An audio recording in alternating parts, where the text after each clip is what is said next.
books on it, and only us users pay for it. Well, that's not right. This is the survey that the library is putting out. Okay, I'll give that to my wife. I swear the kids go to the library all the time. I'm one of their volunteers. Can we have that? I take care of all the books that are donated. I take care of all the books that are donated, organize them. I'm having a book sale. June 6th, 7th, 8th, and 9th. No, so 5, June 5th and 6th, and then 8 and 9.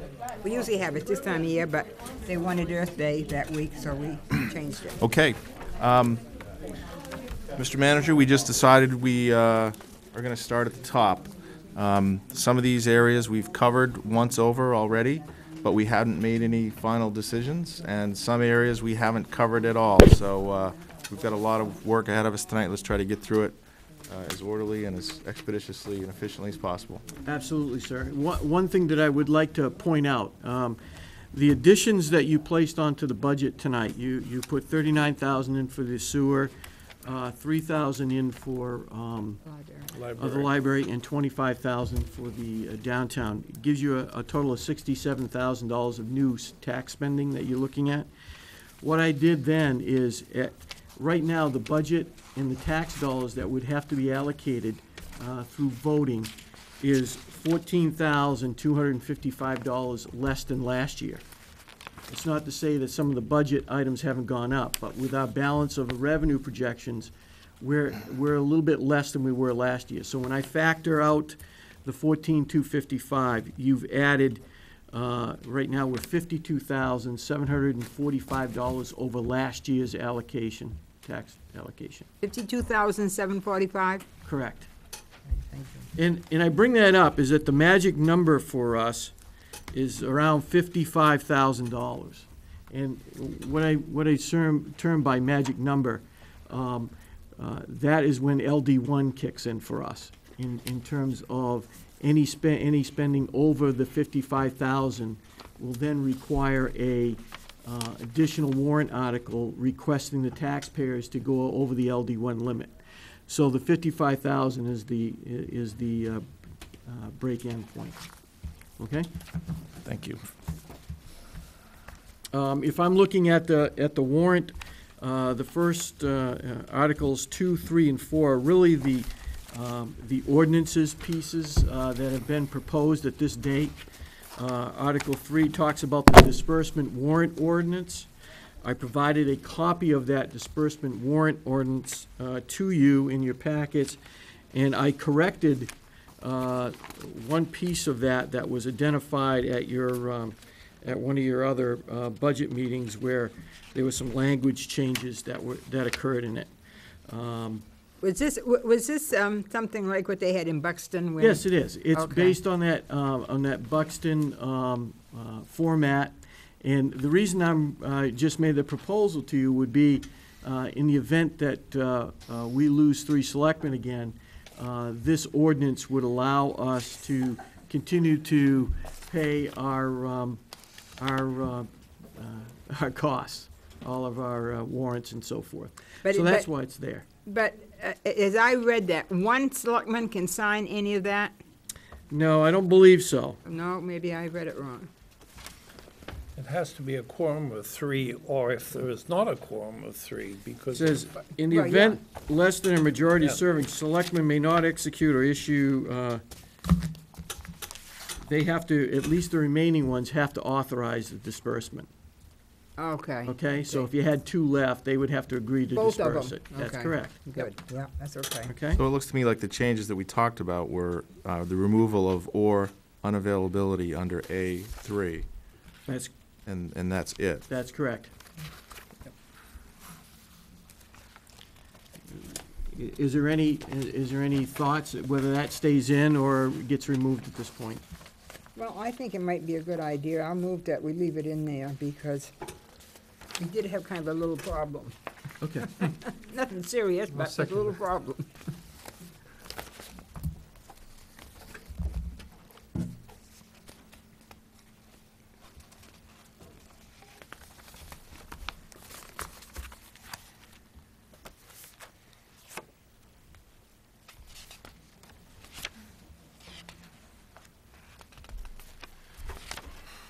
Okay, Next. What did I do with my mask? so, I think we've, We got a motion and a second to okay it? Is it Not okay to leave it officially. on? Did you, We you did. make a motion? Yeah. I made a motion, yes. okay, we're gonna go with the original version, not the amended version. The original version dated 2/29/12 versus the amended version dated May 1. So you're No, making- we would go with the May 1 When- version. Yeah, Okay, I thought we had just discussed putting the or unavailability back in. Oh, I thought we said we removed it. Well, we did remove it. And I think Selectman Murphy was in favor of putting it back in because we might face that again. no, I meant we might face losing 3 selectmen She wanted to again. put the warrant article on, Yeah, that's what, right, Okay, but what's the wording gonna be? the amended wording, taking out or unavailability. I think we decided that unavailability. A3 would wasn't read, a good enough the reason, sick- right? A3 would read the sickness or incapacity of 3 or more selectmen. Okay, right, and we're gonna leave unavailability out. Very good. You're happy with that, Selectman Murphy? yes, I am. Very good. Okay. Thank you for clearing that up. I know what's in it anyhow. We have a Take a vote. motion and a second? All in favor? Very good. The next one is the mass gathering ordinance. I know that Selectman Murphy and resident Brian Carter were instrumental in pushing this forward after a failed attempt earlier of an ordinance. I know that they vetted this ordinance through many of our departments, as well as the planning board, and I'm sure they could speak to it far better than I could at this point, Mr. Chairman. Well, actually, this ordinance is it's a very simple one. It's, I thought I brought my copy with me, but evidently I It's in did. your packet that he gave you for today. Oh, it's in that, well, anyhow, there it is right here. I thought I had mine too. It's for, commercial enterprise, and as most of the people here know, we did have, well, not even a probability that we could have had a problem with it. And that's why, and we did have a mass gathering voted on before, but it was far too complicated for people to understand. So Brian and I took it and we simplified it. We met with the fire chief, the police chief, the code enforcement officer, the plan, and then we took it to the planning board, and they came out with this mass gathering, and we worked with them, and we're very happy with it. And hopefully we can get it on the warrant, and maybe Brian has something to say about that also. And we did discuss this. Yes, we did. And it can be added to at any time too, that's why we started out with it. It has nothing to do with a family wedding or anything like that at all. It has to be a commercial enterprise. Okay. Chair will entertain a motion.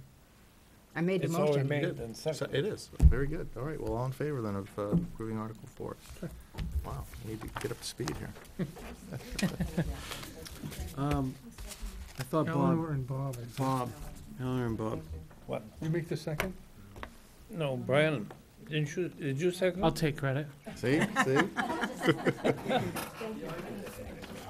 I thought you did Maybe anyway. get your Perhaps it elbow wasn't. rolls in. Oh, it is now. The next one is Article 5, and at this juncture, I would recommend that we postpone action on this. Not that I don't think you need to have it, but I think there needs to be more discussion amongst the board members. As you know, I don't believe that this board has actually sat and talked about it in depth about the establishment of a budget committee. And I had put together a draft ordinance which I think received some criticism, even though it wasn't a majority of criticism at the time of some of the members here, that it may not be what you wanted. So I think there's far more work to do on this before you're prepared. And if you bring it back, say, in November, you still have enough time at that point to have a budget committee established to assist you in the next fiscal year budget review and analysis.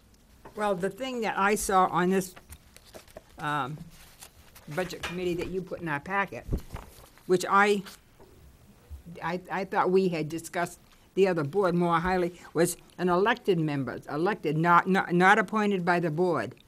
I don't think there was any of us on that board that wanted any appointed. We thought they should be elected. Do you understand with the election piece, and if that's fine, with the Yeah. election piece, they will be required to also vote on your warrant articles, and they must also have a piece on their tabulation of what their vote is on each warrant article as Their well. recommendation. Correct. Yeah. But I think other towns do that, and it works out quite well. In fact, I think that's what York does it, because I got the whole newspaper on York's voting this year. There are a variety of communities that have it, and there are a variety of options that are utilized. It's up to the community as to how you wish to proceed. So I think the manager is correct in this instance where we do need more time to discuss this. It's too late for this budget cycle to have a budget committee have any impact whatsoever. So We won't have any. we've got an election in November. We'll likely discuss having a warrant for a disorderly housing ordinance, and we can have the time between now and then to flush out what we want this budget committee to look like.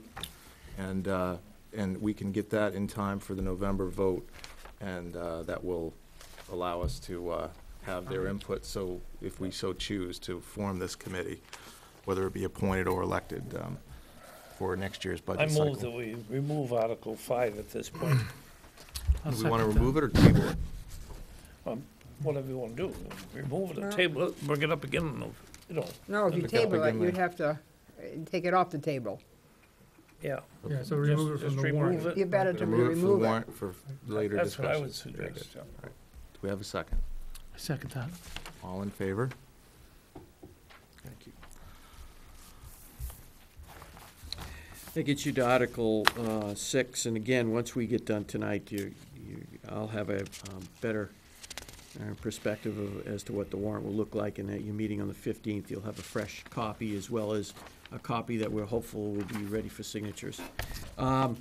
Article 6 is to raise and appropriate $1,712,949 from estimated revenues to reduce the amount to be raised by taxation. What's your pleasure? How accurate do you feel that is, Keith? Well, if you recall that the last adjustment that was made by the governor was April 13th, and I made that adjustment, and unfortunately, we had to ratchet down our estimated state revenues, which is reflective in the projection now that's in front of you. This is taking that into consideration? Yes, it is. Oh, okay, all right. I was gonna say that would have a significant effect otherwise.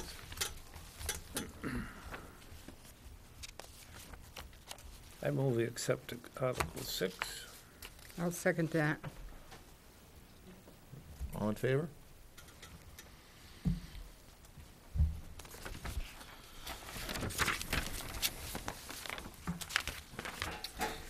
Next action is appropriate, to raise and appropriate the sum of $211,920 for the general expense account. What is your pleasure?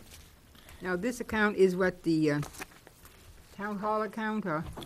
No, this is general expenses. It has, the largest increase here was as a result of you increasing the amount for legal services.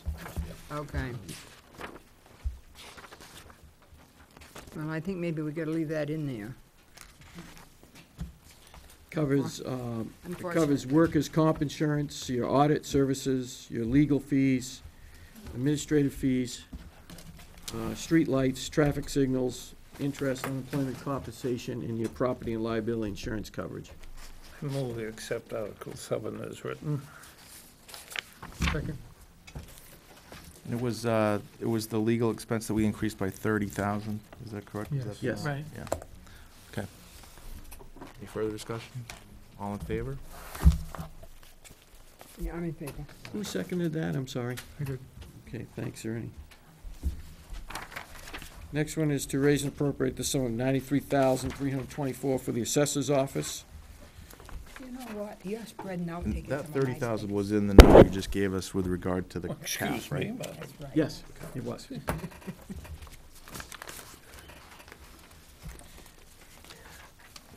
Keith, in that 93,000, am I correct in saying that the assessing pays part of the planning board secretary's Yeah, fees? the assessing and planning coordinator is split between the Split assessing right down the department middle? and the, Yeah. yes. Okay, And it's reflective within this budget, and it's cut like that. Also covers the travel and training, printing, supplies, postage, so on and so forth.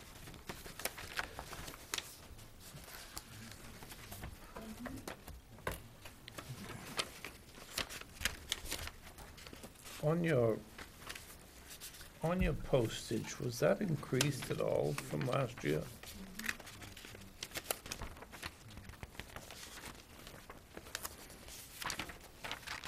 No, it's not. Are we gonna, are we gonna feel that they've gone up? And it looks like they may go up again. It may. I don't know if it's a significant figure, but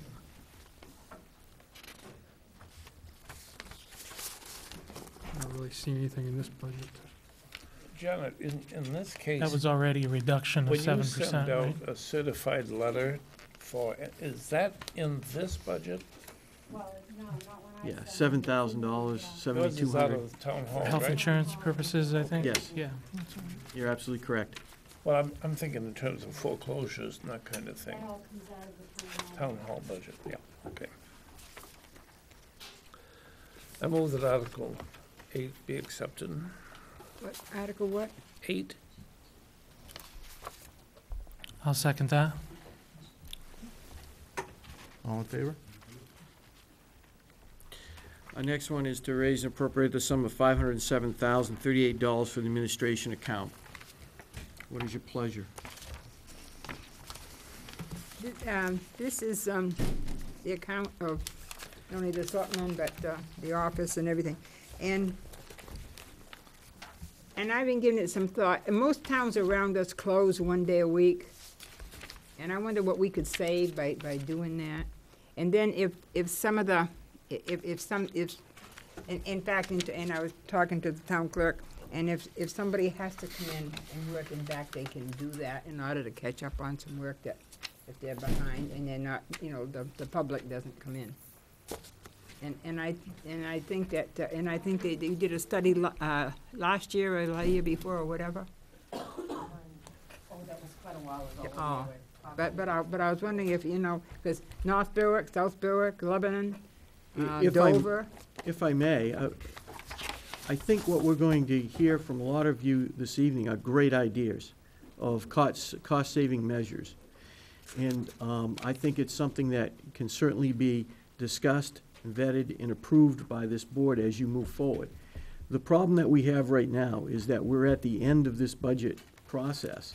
And though that's a great idea, for us to try to come up with a solid number and to give you arguments either one way or the other would be very, very hard to do at this juncture. It would be my recommendation to approve the budget and then have those discussions as you're discussing about modifying the schedule, changing the makeup of.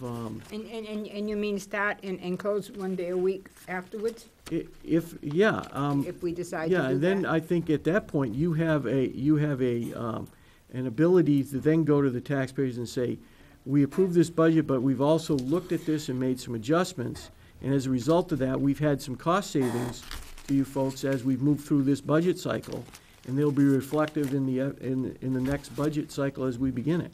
So you'll give yourself some time to look at it, and not curb yourself in a point where you've cut so much money out of it that you have to go one way without really taking a good hard look at it. Well, I think some of us has taken a good, and I realize there's 3 new members, but I know that I have, I really looked into this in other towns and I mean, the city of Dover, and Well, what you would save if you cut, if you close the office for say 1 day, so it's not open to the public, you would, the only thing you would be saving would be any heat, electricity costs that you would have.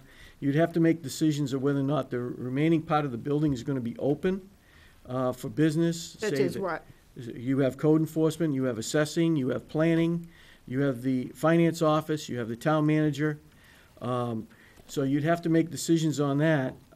The other thing that I see would be that the only cost savings that you would see would be from your part-time salaries, initially, right off the bat, because your full-time will still be working there 37.5 hours a week. The only savings that you would have would be in that. They wouldn't that have amount. to, they wouldn't have to be working that. Well, I think then I think you fall into some sort of contractual obligations with the Teamsters that you've got some issues with. Well, you know, there's ways to get around that. Judy, did you have something you wanted to say? Yes, just as an example, I've had the girls, everybody keep track of every time they answer the phone. Today alone, we all together, we answered 61 phone calls. The girls are very upset to the fact that they have to answer phone calls when they're waiting on a customer, and the customer's standing there waiting to get their registration done, and they have to stop, and it's been very, very busy, and that wasn't an exceptionally busy day in the office, but we had to take calls on taxes constantly. Just as an example, in 5 days, last week, we did 40 new registrations and 201 re-registrations. And I understand that, Judy, but other towns must be doing the same thing. They cut I- services to a lot of. I mean, you know, I mean, York's been doing it for, what, 30 years? Kittery does it. They do. I'm just afraid that we're gonna have. And I don't know why Berwick is so unique in everything that we can't cut anything out. South Berlin. Yeah, South Berwick, North Berwick, Lebanon, they all do. I think if you check, those other offices have one, we have one full-time girl, that's all we have in there now. We have 3 part-time people. You cut back and we still gotta wait on the same number of people. And these past 2 weeks. I'm not cutting back the personnel, I'm cutting out one day. Yes, and you're gonna have to still wait on the same number of people that are lining up right out the door for the last couple of weeks. You know, as much as I've been to town hall, I've never seen them lined up to the door. I have. Well, I haven't, never. But anyway, no, Berwick can never do anything like that. And I think people are beginning to wonder why we're so unique that, and if you, and I know when we cut hours at the library, we did it on a Monday because we figured that we would save on heat. And if you did it on a Friday or a Monday, here, it would save heat either day. You turn it down. I don't think we're arguing the fact that, none of us are arguing the fact that we don't think it's worth looking at and worth discussing. I think what we're arguing at this point is that let's not just say, okay, we'll cut a day, and what does that amount to, without really taking a good hard look at it, and be able to provide to you accurate and thoughtful information as to what impact that would have.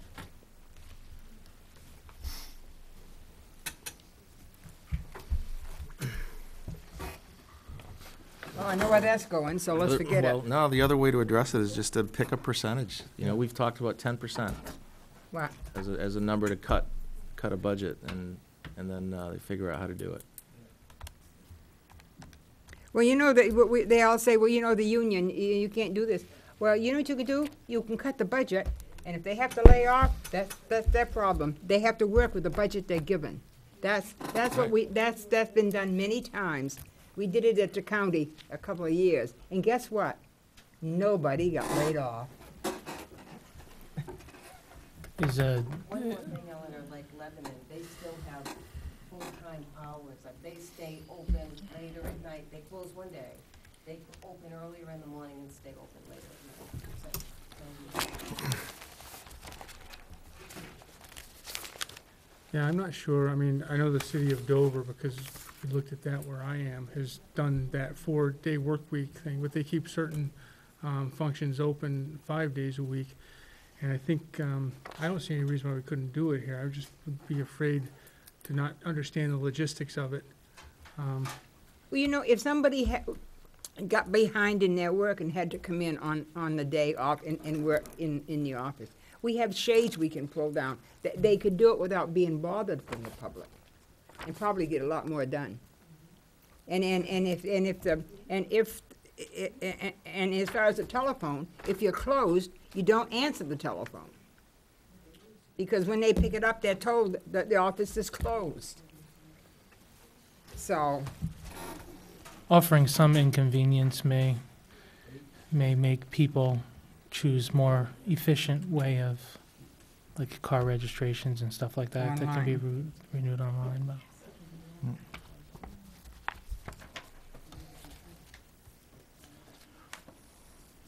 What's your pleasure, folks?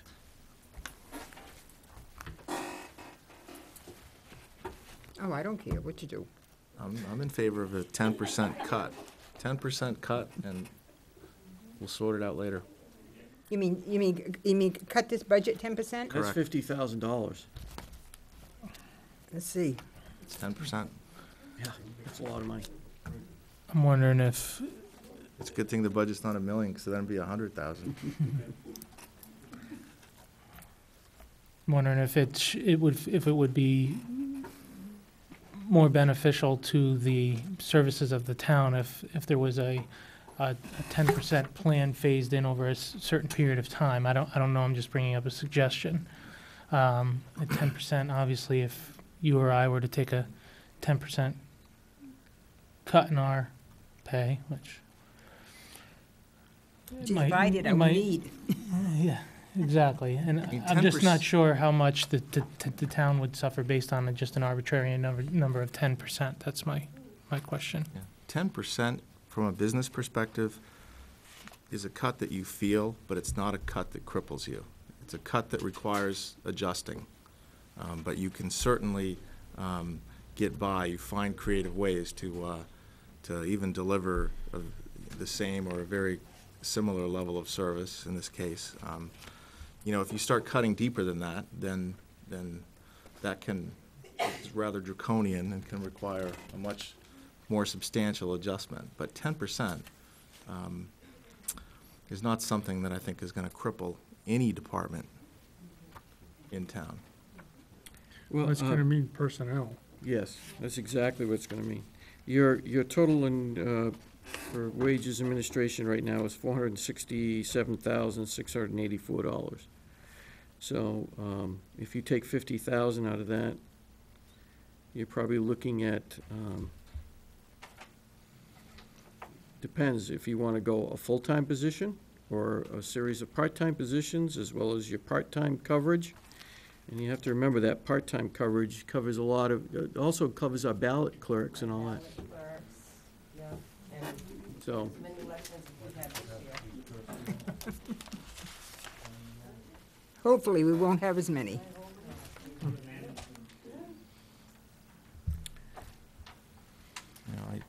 I see under the wages and administration worksheet, this goes to this budget, right? yeah, We have one full-time employee whose medical benefits are 70% of wages. So, it does seem like there's opportunity to find, maybe 2 part-timers for the same total in wages, and then you don't have the insurance burden. These are difficult conversations. Do you have to have a full-time person in customer service to manage the department? I don't know the answer to that question, but I do know that the medical benefit is 70% of wages, which is quite excessive.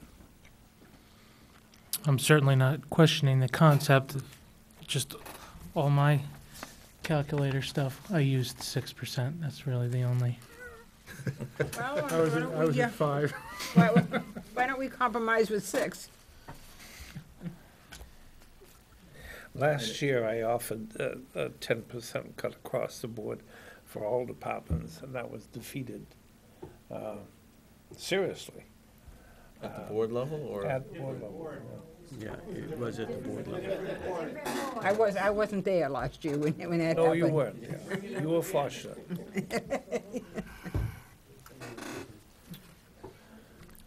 Okay. Well, you're looking at something in between, myself personally. I mean, 6 is in between 0 and 10. Is that what you're talking about? There you go, that's good. Okay. Then you did your calculations on? That's just what I used as a number, arbitrary number, you know, just like you're saying, 10%. It was just a number that I came up with and was using to try and punch some numbers, some math numbers. I think you're gonna find over the course of the next hour or so that we're not just picking on the town administration department, Mr. Manager. It appears that way, Mr. Chairman. And whatever So, your pleasure is. Would you like to convert that into a motion, Selectman O'Connor?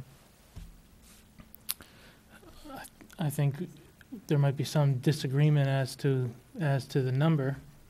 Well, let's put a motion out there, see if we can get a second, and then we can have further discussion. We'll get something on the table. So moved. If you, or you can make the motion, I'll second it for you.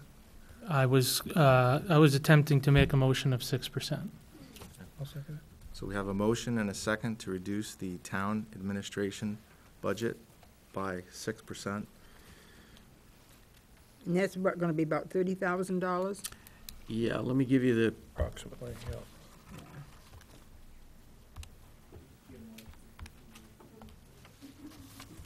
that's $30,422. I'll take away the cents. And I'd like to It's gonna be yours suggest and that, mine. the selectmen step up and accept a 10% reduction, at least in that line item, which would exceed the 6% we're asking from the rest of the budget. I think that's fine. The first year I was elected, I got $125. Maybe we ought to go back to Mrs. Wheeler, that. what does the school committee get? Do you want me to tell you seriously? $250? $260 a year. $10 meeting. Well, $10 only for the regularly scheduled meetings, which is every week. That doesn't include all the other ones I gave 5 times more. No, I said back in '77, and even, but we got $125. The chair got $150. Well, if we reduce the selectmen's stipend by 20%, that would be the first $1,000 of the 30 that you've got to find, Mr. Manager. Well, I think it's only fair to cut our salary. Bother me any. I didn't do this for the money, so.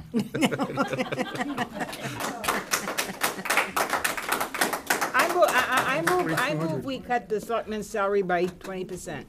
We have a motion on the floor. Oh, you I do? don't think it's been We'll just- passed. We're going to send this back to the manager here if we approve the 6% reduction, and I'm sure he'll take our, Or you can amend it. You can amend that. okay?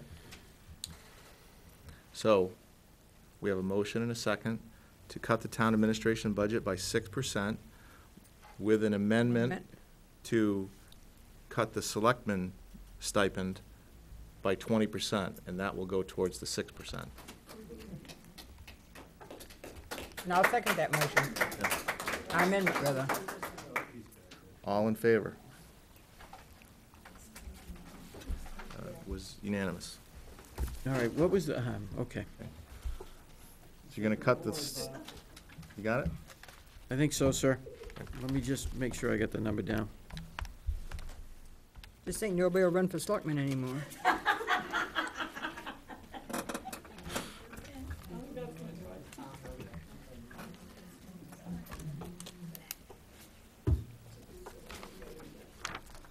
Okay. Next was So- Article, How does this happen? Now, next week, we've got to give Ne- you a final. next week, you will have a warrant article that will say, raise and appropriate the sum of $476,616 for administration. That doesn't necessarily mean you have to have it all figured out, how you're gonna do that by next week, correct? It just means that's Correct. the amount going to the voters for approval. Correct. And then you'll get an opportunity to execute that reduced budget. That's correct. We'll take it back to the department heads, we'll try to make those adjustments, and we'll come back with changes in operation. Okay. I understand that. All right. So you'll work that out, you'll make that recommendation to us for that. What we'll do is we'll put together a line-by-line item budget with the reflective changes that you're showing here. We'll have Okay. to, because that will have to go into the town report as well. All right, Next one is Town Hall, raise and appropriate the sum of $128,600 for Town Hall account.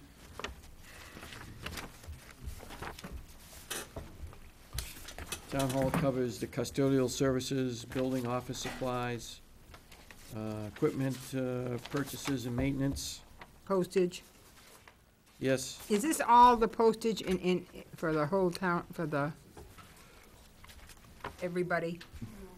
There's a line, a postal line in each budget now.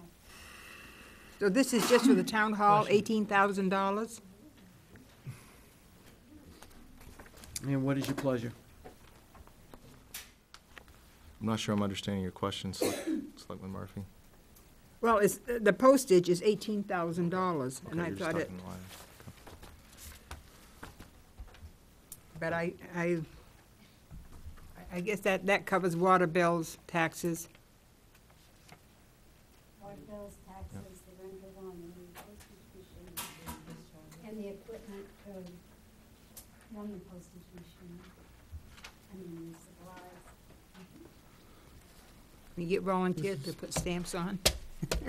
No more stamps. The Lena Clark Trust on the building maintenance $6,000 line, that's money we're going to expend above and beyond the interest on that trust? Or- Not sure I'm following you. I thought building maintenance for the town hall was paid for by the Lena Clark Trust. It's not. Okay. The Lena Clark funds are used for certain items that need to be updated or repaired. Very good. Thank you. Yeah, I thought it was for maintenance of the building. No, it's not the way it's written.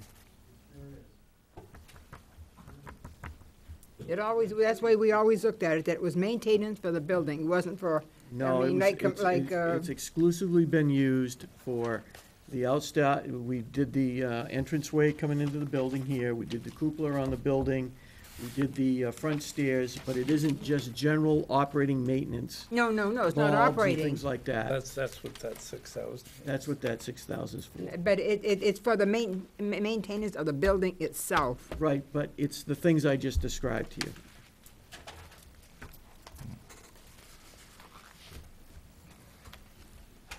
All right, the equipment maintenance line is clearly a high dollar item, and I understand that contains the software. You know, if we make a similar recommendation on the town hall budget as we did the town administration budget, I would suggest that, you know, we really take a close look at that particular line item. And I think there's some 2-year contracts that we're not through yet on some of that software. Right. So we may not be able to impact that this year. Mhm.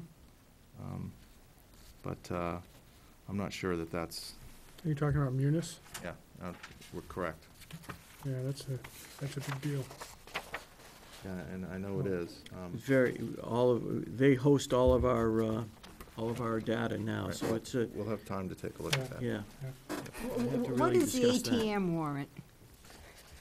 And the town meeting. What? Annual town meeting. That comes under postage? Is that the printing of the town report? Yeah, we send out that letter. We send out an explanation piece Yeah. every year, the Okay. warrant, and then we put an explanation piece on it. I was thinking of the ATM machine. Yeah, I was wondering okay. what that was doing in there. I'd make a motion No, to you leave will this need to budget as withdraw is. Yeah, money. it doesn't I think I seem know like that. doesn't seem like there's a lot of flexibility there. Is the munis,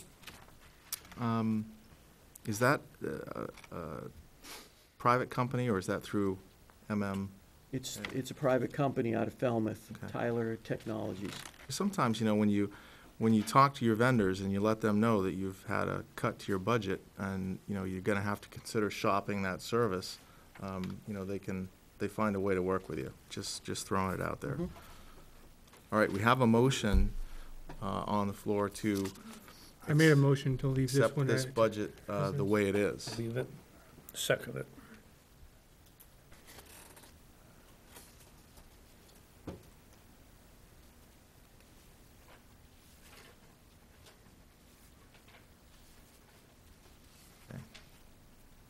because there does not seem to be a lot of opportunity within that budget.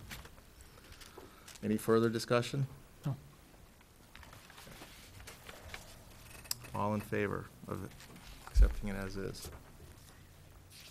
Next one is raise and appropriate $110,471 for planning and ordinance administration account. This is where the other half of Correct. the salary comes from as Includes, well, right? includes half of the planning and administration, assessors, coordinator, and it includes all the salary for the code enforcement officer.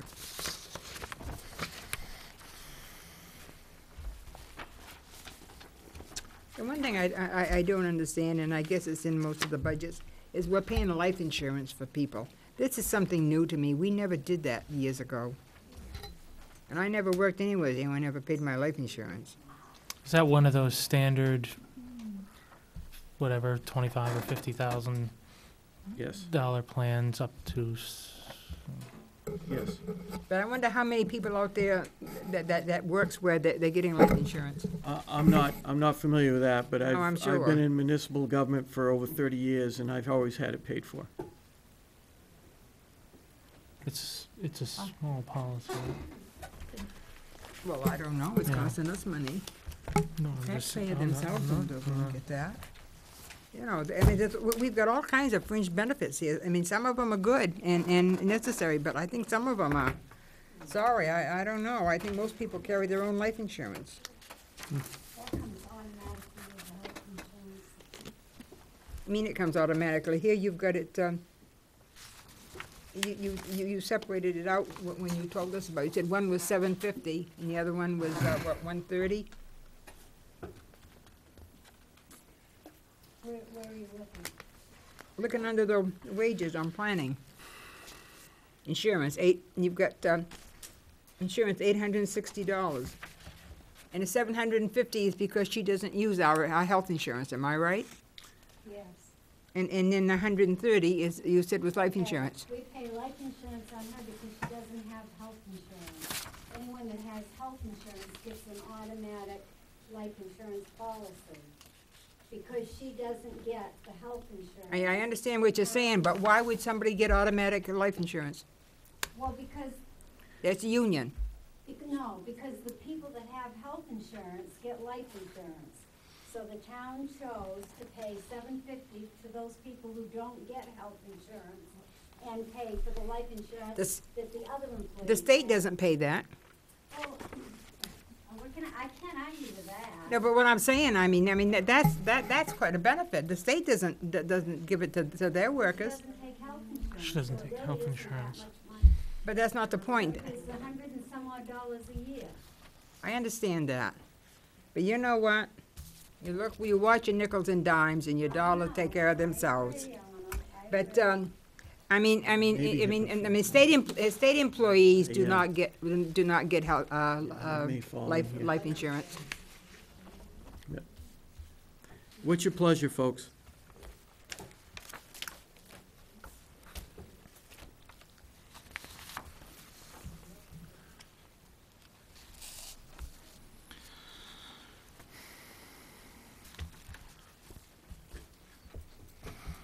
How active is it now out there in terms of building permits and septic systems and inspections and that kind of thing? I mean, how, I can't answer that right now. I don't have that data in front of me as to what activity we have going on. I'd have to look at his reports and generate a report to you.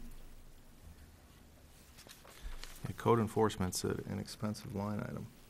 If we could, Well, I think we'd have been happier if we had a little more inspections.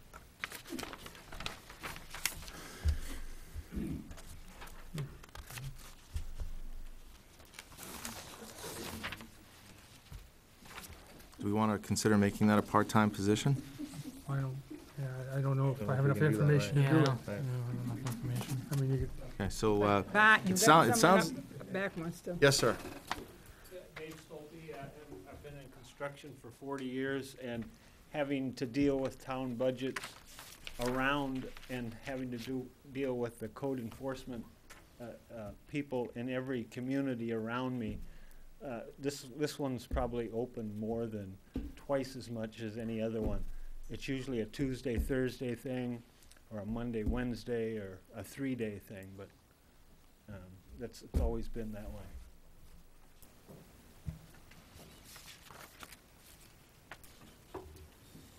Can we come back next week and get that information on this budget?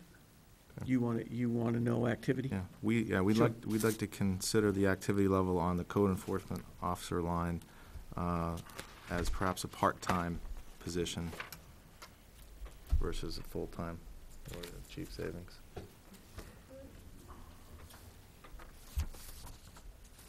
Very Fair good. enough? Okay, So right now, we're going to leave it at 110, 471. Just table it. For right now, we're gonna table it till next week. We're not voting on leaving that as is tonight. We're gonna vote on it next week. Well, I guess, let me rephrase that. We're just not going to do anything with it right now. We, I'm not trying to put tonight, we're any- not doing anything with it. We're asking you to come back with That's fine. information next week so I that we got you. can circle back on that one. Okay, Okay. good. So far, we've gotten through 10 articles here, and this is the first one we're just putting off till next week. Very good, sir. Okay. Article 12, to raise and appropriate the sum of $632,168 for the Public Works Department.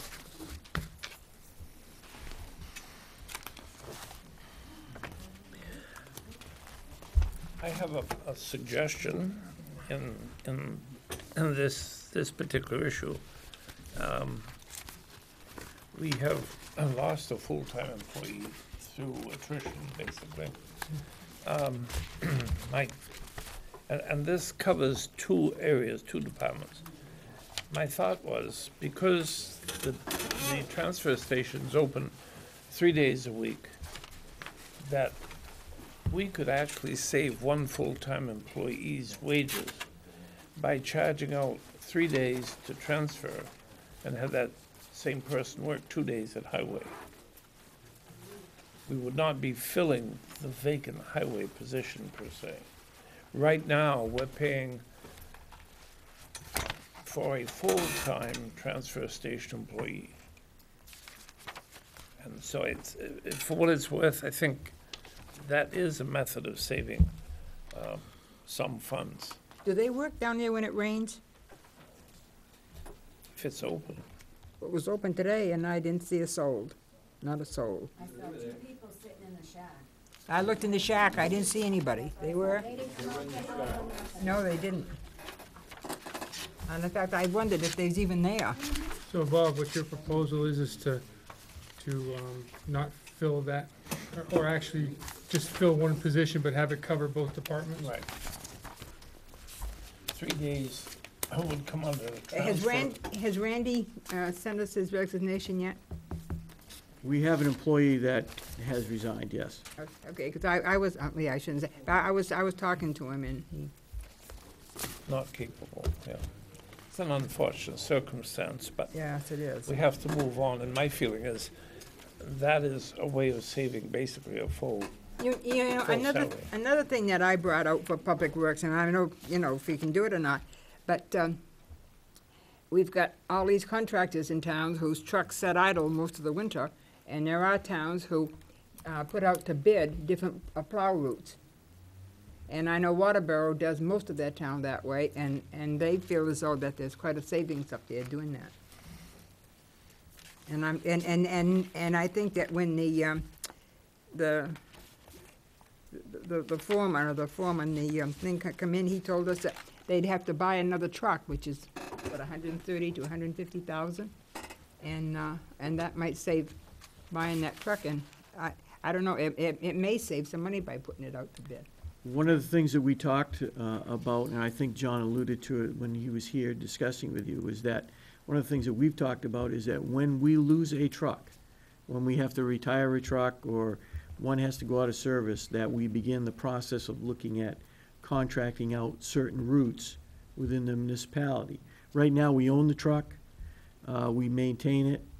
Some of the fleet is only used exclusively for snow plowing, and generally we staff it with a part-timer to do snow plowing. So our thought was, and continues to be, that when we lose a truck, then we have that conversation with you folks about the possibility of contracting out a route. 'Cause that would help, I think would help both the town and contractors in town. And I think before I make a decision on that, I want to see what the contract rate would be, to have a clear understanding of what that expense would be as opposed to our own. well, that's true, but I'm just You know, putting the that to idea me out is- there, and I Yeah, had put it no, I out, I had understand put it that. out before the other night, and I put it out before, and, you know, all of a sudden you don't get anything, you have to keep at it to get it moving. So we were actually able to, we were actually able to work without one employee for this whole year, but actually have a reduction in overtime. Do I read that right on the? Excuse me, I wasn't. I'm sorry. I'm I said we were actually able to work without minus one person for this whole year, yet we also had a reduction in overtime. You wouldn't lose a person, a full-time person. You'd lose a 3-day person. Right Have now. a 2-day person working. Right now, we had an employee who was full-time that was out since July of last year. We supplemented our department with part-time help to Okay. compensate for that. And I believe if you look at our budget sheets, you'll see there's probably more of an increase or more of expenditures in the part-time as a result of that happening. Oh, okay, yeah, I'm sorry, I missed that. But that was a split that I was suggesting, Mhm. Brian. Charging transfer 3 days a week and charging highway 2 days a week. And not filling highway's full-time position. So now what you've basically done is saved a full-time position. If you make them both part-time, you'd save two full-time, the full-time position, 2 full-time positions. That's fine. If you only need one 3 days a week here and 2 days a week somewhere else, well, no, would that be 3 days a week at transfer station? Transfer station was always just part-time. Highway has not been part-time, but transfer was always up. I think I asked Keith about it, and he said a couple of years ago, the board decided to go full-time. That's correct. But it always was a part-time position down there. Well, it would be part-time as far as the person on duty. You'd only be there 3 days a week. Yeah, but we used to do, and we always got retired people, that more or less wanted the job just for a little extra income, I guess. Well, I think Mr. Poirier can answer that. He worked there for a while, Yeah, I worked there for several years. and it was part-time, wasn't it? Yeah, and there was only 2 people there. You did fine. Did fine, that's why sometimes only one of us was there.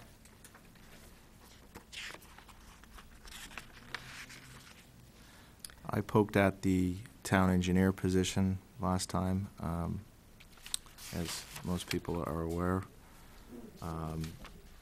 Requesting a similar, or suggesting, I should say, a similar look in terms of that we just requested of the CEO, an engineering activity level. I don't know if I have any support from the board for requesting that as well in that position, to see if after delegating administrative tasks elsewhere, if there's enough engineering work to substantiate, the engineering position in its current capacity. Or we could approach it from, the same standpoint of just an overall level of reduction. I'll tell you, having engineering, having it split between 2 communities, am I understanding that correctly? That is correct. I mean, having an engineering stamp on staff is a good thing to have, at least in my experience. I don't know what, how you'd want to approach that, but I think it's a good thing to have, and I think you do achieve savings in things like these grants where you can manage oversee the project yourself. You can apply more of the grant money to a project. Yeah, I mean, You know, I think it's a function of town management to make sure everything is functioning correctly. But I do like the idea of having the engineering position on staff. But, and actually, I guess I think that for half of his salary, which is, I guess, it's 56,000, isn't it, the total on, well, I got it here somewhere. Would It is 56,749, Yeah. which is And- half of your And salary. South Berwick pays the same. So for that kind of money, to have a civil engineer, to me, seems like a pretty good deal. But if South Berwick should do away with him, then we might have to rethink that cost. My question would be, in regards to some of the other warrant articles, like Mr. Underwood's, that we took under consideration tonight and are hoping to get passed going forward, how much of a benefit it would be to have an engineer on staff working with that team of people? Would that be a benefit if we really want to do it, progress with that parcel of land and what have you?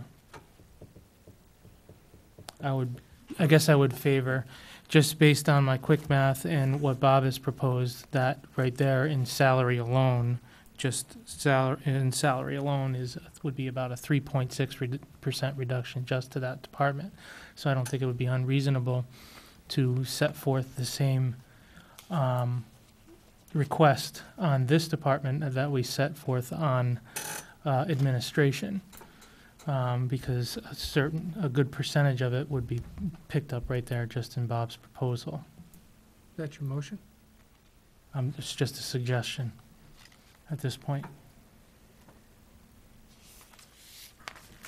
Oh, you mean with the full-time, one full-timer, 3 days at the transfer station, 2 days for the public works? 2 days based on that salary would be about a 3.6% reduction in the salary or 3.6% reduction in the budget based on 2/5 of that salary alone.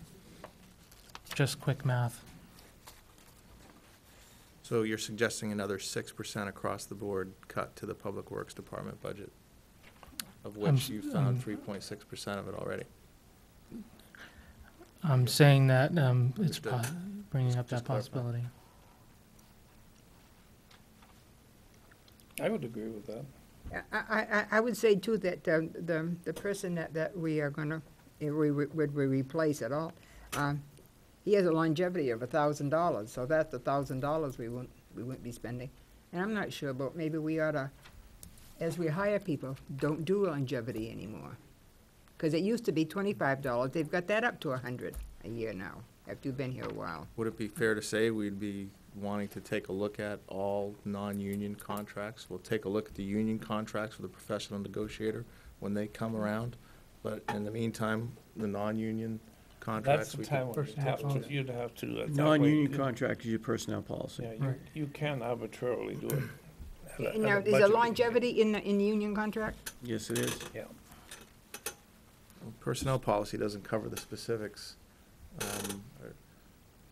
It pretty much mirrors the union contract, sir. But if you, but actually. What the town has done in the past is whatever they've negotiated in good faith to their union personnel, they transcended that to their non-union folks. Who Yeah. is they? That's the Board of Selectmen. Okay, very good. But even with the union, if you know, maybe you can negotiate that. You wouldn't take it away from any of your union people, it's just when you hire new people. I think that's something that you can discuss, if you're getting professional, assistance with that. You've got those contracts will be coming up for negotiation here very soon, so, you'll begin in that discussion.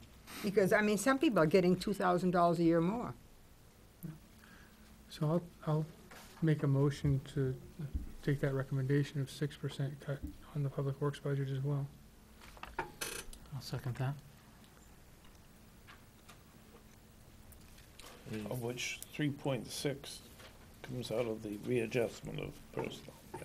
If you vote to do Rough that. math, rough math. We'd really like They haven't to voted to do that yet. have a good faith effort not to reduce services to the community as a result of these budget cuts. All right, we have a motion and a second. All in favor of reducing this budget 6%? But does that include having 3 days at a full-time at the,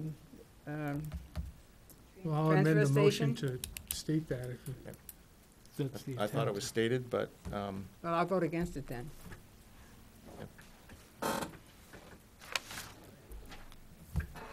Do you There's want, no need of having full-time do you down want at the to back transfer up? station. I'll amend It's my not motion if we full-time. back out of It's it. not full-time, Eleanor, It's 3 days. 3 days. It's 3 days, but they get, but the one that's saying now is getting full-time, and so it's gonna be 3 days here and 2 there, but he's still gonna be getting full-time with benefits. But we're not filling a position filling. full-time now. We wouldn't be refilling another full-time benefit. Yeah, you're reducing one full-time completely. Yeah. Right now, you have 2 full-time. I understand change, you'll that. be I understand reducing- that. Right. So why not hire 2 part-timers? One for 3 days down there and one for 2 days at the town crew, if that's all you need. Whatever your pleasure of the board is. Well, that's right, but that's what I'm saying. They're doing it differently. but My that's only okay. recommendation to do it the other way would be, there's certain positions I think that would require a particular level of skill that is marketable elsewhere. At the transfer station? No, not necessarily in transfer station, but there's some management skills that need to be taken into consideration, as well as public works and operation of heavy machinery and stuff like that, that I would think, in my opinion, would warrant a security of a full-time person. That's just my. Well, that person should have the capacity to run a plow truck and that kind of thing. And that's where it really be important is in the winter months, you know. But I mean, it's important year-round too, but Well, look, I mean. they could be in- hired in- in. in You the already winter- have one. In the winter, we hire part-timers to run the plow trucks. And if we do go out to, but, all right, so we're talking about a net reduction of one full-time position. Correct, right. Yeah. So, all right, so And it votes- we've already taken a vote, and it's 4-1. To reduce it by Reduce it by 6%. 6%. Gotcha. Through the mechanism of the full-time transfer station position being used also on 2 days a week in the Public Works Department. Correct? Did I state that correctly? no, the transfer are 3 days a week. They're open 3. Correct, but the extra 2 days. Yeah. Or is there an allocation of hours? Would you care to clarify that point as you envisioned it, Selectman O'Connor? My envisioning of it would be that 2/5 of all the employee expenses would be allocated off to the Public Works Department, and 3/5 of it would be allocated off to the transfer station. Okay, so that's the financial aspect of it, and then the hour And the hours would division mirror of that. labor time would be similarly appropriated. Is there any more clarity required on that, Ernie? I guess I'm a little confused. Is it 6% or is it gonna be 2/5 of a full-time position? How are we gonna do It's this? 6% across the board, and we found approximately 3.6% of it already by not filling that full-time position. Okay, so you wanna clarify it around that full-time position not being filled, and that 2/5 of it would at least be with the Public Works Department. Correct. All right, I'm following. Yeah. But Okay, there's still gonna be an additional, assuming Selectman O'Connor's math is correct, there's gonna be an additional 2.4% or so needed to be found elsewhere in this budget. gotcha. Okay. I'm all set. Okay.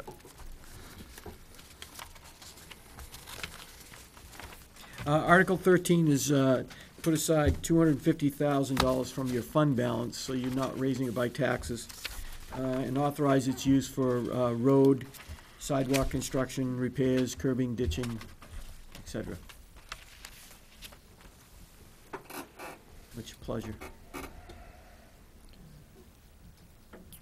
I move the Article 13. And second it.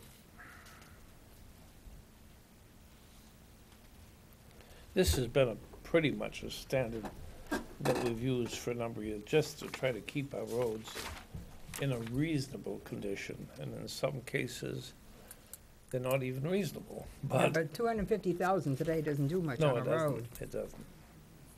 Compared to 10 years ago. That's right, or Yeah. even 20. But the motion is made and Any seconded. further discussion? Nope. All in favor? Mr. Manager, are you keeping a running tally on our overage as it relates to the cap? I'm not right now. Not now? I don't think I need to right now, sir. I Suspect think we're you're, well under it. you're well under the cap at this point. What I will do is when you do get your new, warrant, it will have the votes that you've taken tonight. It'll say the Board of Selectmen recommends a yes vote, because you're required on dollar amounts to have that vote there.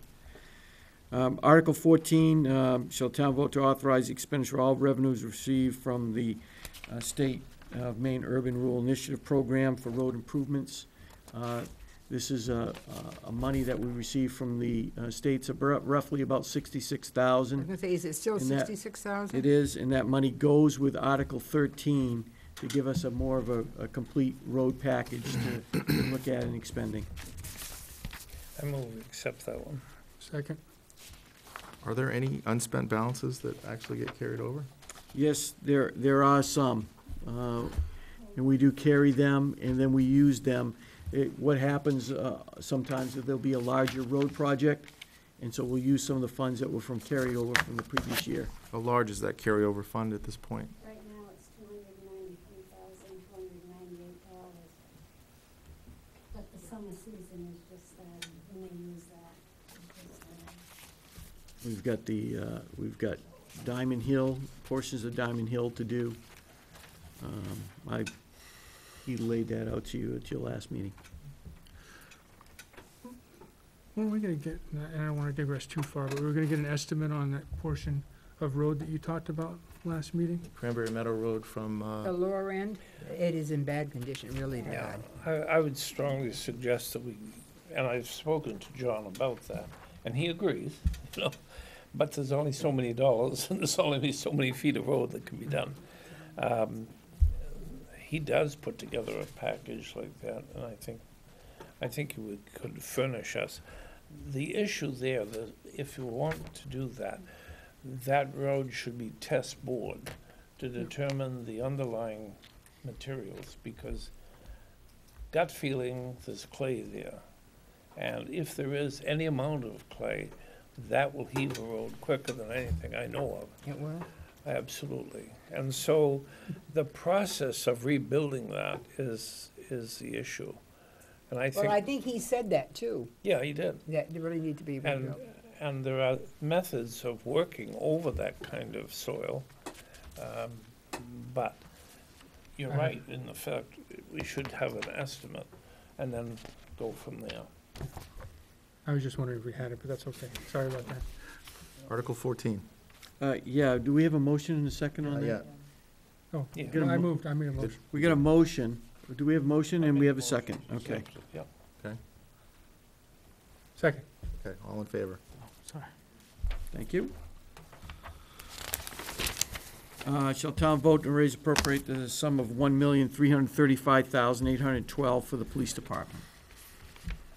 What did your 6% do to that?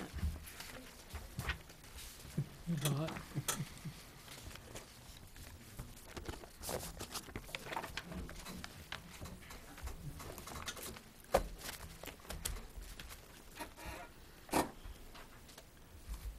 I did some online research today, and I did discover that both our police and fire budgets are significantly higher than surrounding communities. I'm just wondering if you have a perspective on that, Mr. Manager, being that we don't have department heads here tonight. What type of perspective are you looking at? Other than our police department certainly has more staffing than some of our fellow neighbors. If you're comparing us to South Berwick, we have, I think, at least 2 more staff members than they do. If you relate that to the police study, it still indicates that we're within the range of appropriate staffing for our personnel. The state statistics that Chief Town relayed to us were that the department, compared to a statewide basis, was slightly under. Just a bit, yeah, not significant though, as I recall, Mr. Chairman. And I don't know, but, you know, how true, if you look at South Berwick, Their next town is Rollinsford. That's a lot different than the city of Somersworth. And now we had a girl works here part-time. Her home was broke into today while she was at work, and her jewelry and everything was stolen. And Bob said there's up on Pine Hill, that was broke into the last few days. I think we have a little more activity than they do in some of those towns. And I think like North Berwick is just that far enough away, so they don't. And I'll tell you, living downtown, there's a lot of activity here at night. I sometimes wonder what they're doing out all hours, because I'm up looking out the window. But having said that, the police budget is high. So the chair would suggest we consider treating this budget like we have some of the others, rather than going line by line and just talking about a percentage of cut that we want to float in. I don't believe that we should ever go line by line in any budget. I think we should give them the amount and let them manage their own budgets the way because they know how to shift them back a lot better than we do sitting here. Yep. Trying to initiate the conversation. Agreed. Well, if you're going to call on a reduction, it's similar to what I had recommended last year, only I recommended 10%, and it's whittled down to 6%. I would assume that we would carry 6% on all budgets. Straightforward. That's the only thing I'm coming up with. But it's the rest of you folks gonna either agree or disagree.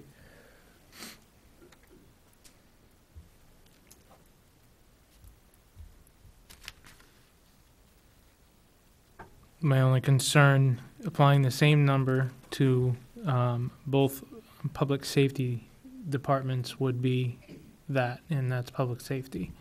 The impact it would have on public safety. That's my concern with those two things. Have a special affinity for both police and fire, so I'm a little partial there. So by that line of reasoning, if we increase the budget 6%, we'll even be safer, right, than we are now? I don't necessarily think Okay. that applies. Just checking, just checking. So that's around, if you took 6% off, it's around almost 84,000. Yeah, Said about 80. 135. How much are you contemplating, the same as you did before? 6%? Well, I think that's something that the board is gonna decide. Yeah. You wanna go with 6% or a bigger or a lower figure?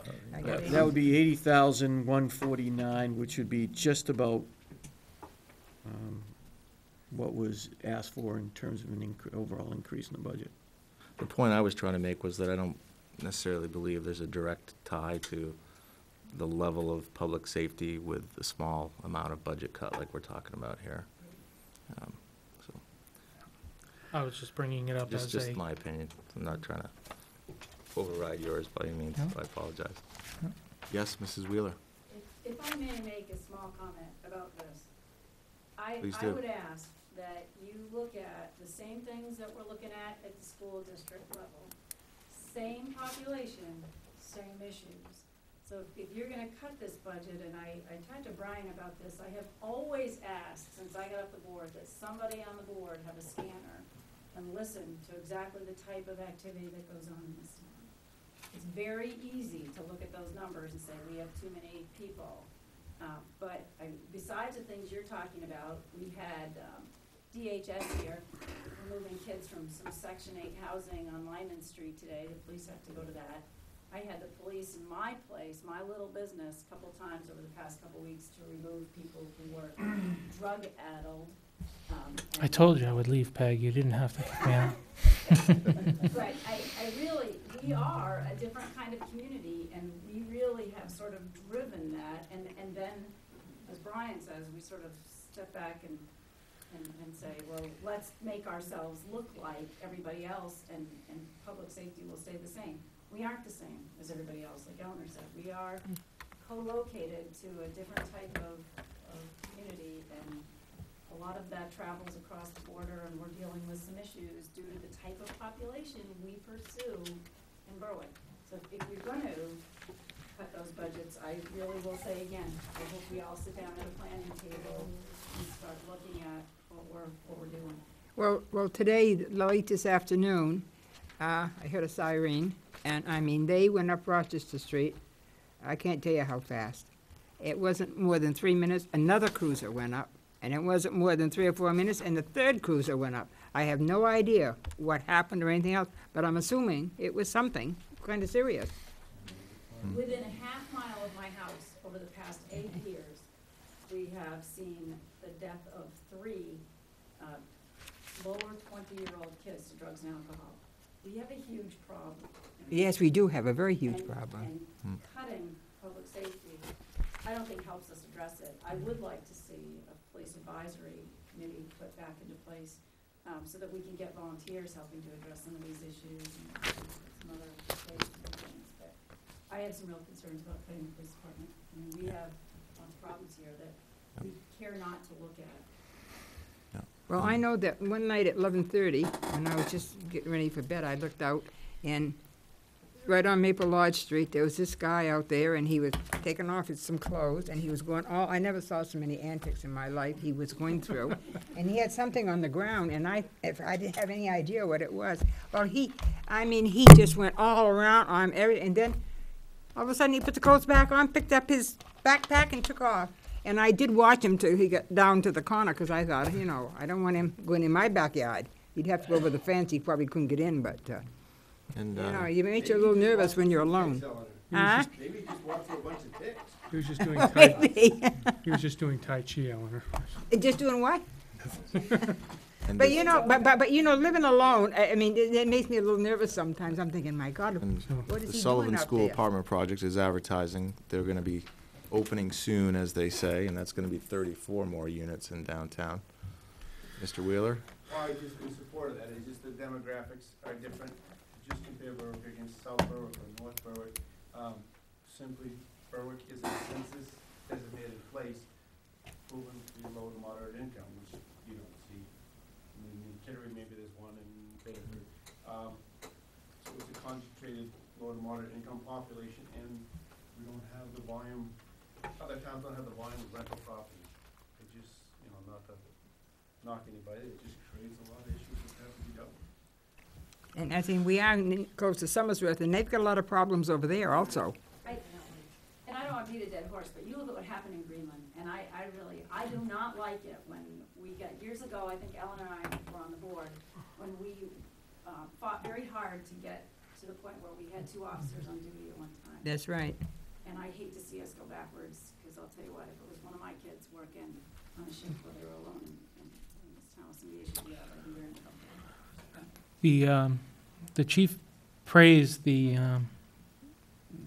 ability of the part-time staff that he has when he was here to present his budget. I'm just wondering, seeing as though he has an open position, if to be contributory towards this whole process, if we do something with the full-time position, yet open up the part-time to a little bit more flexibility, which would cause some cost savings, yet maybe not affect the overall services that they provide. Did he say he had a full-time position open? That's what it says here on Oh, I his thought it was a proposal. part-time. I could be No, wrong. we have one full-time position that's still open at this Oh, point. you do? Okay, I misunderstood him. The one problem with part-time, and because the rules have changed, Brian, is the fact that you can only use them X number of hours, Mhm. and then there has to be a different body in place. I don't know what his reserve force is, I have no idea, but I know that, and he mentioned that very clearly, that is an issue. And it was just a suggestion. I see that he's at $42,602 as of March 27th of his $45,000 annual budgeted part-time number. but that is Yeah, he partly said- due to the fact that he's had those vacancies, he's had that vacancy the whole year, That's cor- or most He, of the he year. has some vacancies right now, yes, you're absolutely correct, and that's why you're reflecting more cost than part-time right now. Mhm. He had 2 vacancies, didn't he, Keith? He Uh, just he- filled one. Well, he has an officer that's out on military duty. That- Dude, that- He has yeah. one that's out for an extended period of time because of medical reasons, and he has one open position. Wow, he's shot a lot then. And he's supplementing that right now with a part-time, which is reflective within the budget. There doesn't seem to be any real strong urge to cut this one. I mean, I don't, Well, it's a 6.5% increase over last year's. I Right. think. Yes. So to cut at 6%, we just go back to last year's level. What about a smaller cut? Well, I believe there's a motion on the floor. No, I there's don't no think so. motion. No? I'll withdraw my motion. That's, I was fishing to see what you folks wanted to oh, do. that's right. There's no second. And it's fine with me. Did you have a motion on the floor? Well, there was no Yeah. second. I think it Oh, died. I'm sorry, I died didn't for even lack of hear a your motion, apologize. Did you restate your motion? Yeah, could you? I move we accept the budget as it's presented.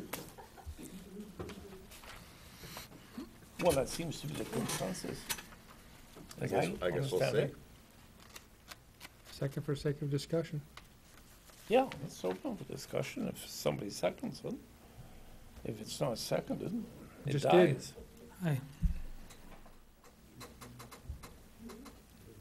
I would like to see all departments contributory towards the budget cut in some way, shape, or form. If all About the, 3%. Be willing to 3% amend would your be motion to 40,000. 3%?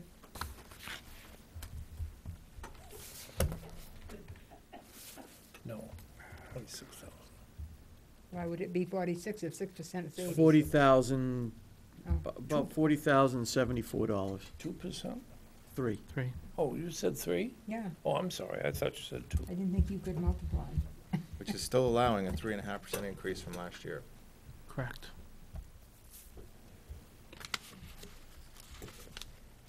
Well, when we get all of our Section 8s up there at that Bateman project, we may have to increase the budget before the year's over even. Yes, ma'am. If there's a hiring freeze, how can we hire people? You know, like they're talking about an open position for the police department. It has to be approved by the board. Yeah, and he comes in and we approve it if we think it's necessary. We did approve one hiring too. Yeah. Got a motion and a second Yeah. for maintaining the budget. To maintaining it. I think we have general consensus that a 3% cut would be acceptable, so Did you amend your motion? parliamentary advice. You gonna withdraw the second? I'll withdraw the second. All I'll withdraw the motion. right. Now Then you make can a new make the motion. motion. I'll make a motion that we make the number 3% for the police department. I'll second. Any further discussion on a 3% reduction for the police department budget? All in favor?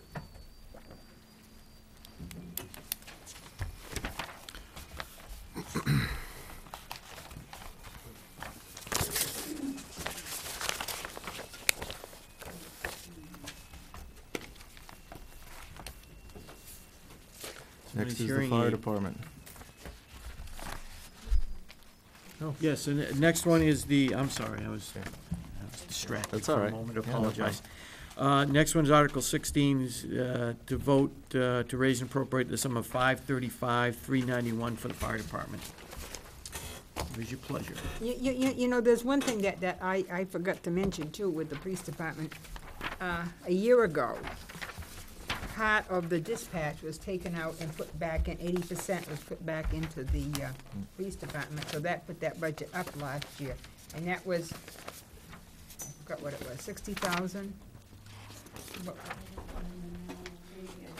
80, I think I think it was 80,000. That was taken out of the fireman's budget and put back in the police, but the year before that, they had gone 50-50, because wasn't that what that valuation team said to do? Correct. The police study indicated there should be a 50-50 split. Yeah. That was done for 1 year. Then the Board of Selectmen reviewed that again, and I believe made it an 80-20 split based on calls for service, and used that as an analogy. Point So taken. that did run the police budget up Yeah. an extra $80,000 Yeah. from what it was Yeah. last year. All right, now, we have some responses from Chief Plant in regards to my questioning from 2 weeks ago. Yes. I thought they were good. I thought they were reasonable. I thought they were selective in that he wasn't able to address the cost savings for residents per 1,000 or 100,000 of property value by slipping a rating on the ISO scale. I did call my insurance company, and they also were not able to break that data out. I called mine as well. My insurance company said Berwick is rated a 5 on a 1 to 10 scale. They said typically that it doesn't really start to impact, because there are so many other considerations in the pricing of the fire protection policy that, you know, a slip to a 6 wasn't likely to change it much, but they couldn't give me any hard data on that. I did also ask for payroll comparison data, which I did not get. Correct. And so I took the liberty of pulling the Elliott and South Berwick and North Berwick numbers, and our fire budget is 3 times the surrounding communities. And I understand the differences in the demographics as it relates to public safety and police protection, but I'm not sure I understand any demographic difference that would, or experiential fire loss differences that would substantiate a budget 3 times higher than our surrounding communities, all of which are, you know, 5, 6, 7,000 in population, so they're not that far off from Berwick being 7,500. Well, I don't know a lot about all the other departments, but I do know South Berwick, that P. Gagnon, his whole, once there's a fire, any of his men that are in town can go to it. And we used to have that here with the tannery, and that's one thing I supported Dennis when he needed more help, and I still support him for that reason, because if he's sitting there and he's got a house afire and he can't get a truck out because there's nobody there, what's this as having a fire department?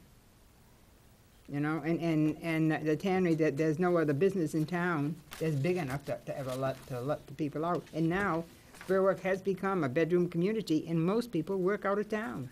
They don't even work in Berwick. Yeah, there's no doubt there's challenges. I had some articles sent to me regarding the challenges associated with getting volunteers in this environment, and there's no doubt they exist. Interestingly, I did receive several, which is more than 3, calls from former firefighters who left the department because of morale issues, let's say, and you know, they indicated that they were the tip of the iceberg, and that they also agreed with my commentary that perhaps there was more volunteerism to be had in Berwick, with perhaps a different manner of recruiting, retention, and leadership.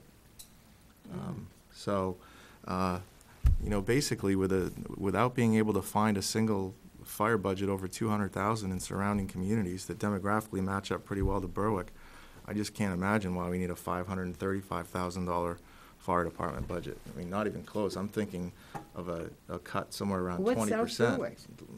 Again, if I may interject, the reason it's predicated there is, as I think everybody well knows, was as what Selectman Murphy is alluding to, the reduction of people and the ability to come out of prime tanning, as well as the effort and the approval that was granted by this community to go after the SAFER grants.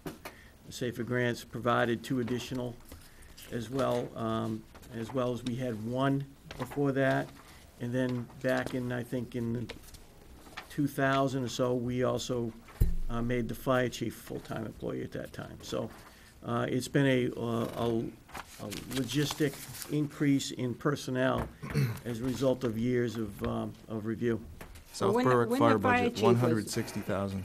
Okay, when the fire chief was made full-time, it was put to a vote of the people of Berwick, and they voted to do that. That's correct. Because I was on the board at the time Right. that we And then did they do that. voted to approve one other full-timer, and then we voted to approve 2 SAFER grants that were in the final phase of that. And that's why, if you begin to look at our numbers in terms of full-timers, that would be another interesting statistic to have, would how many of those other communities have full-time folks? I think you would find that not many do, and we're the ones that are ahead of that curve at this Look point. at that.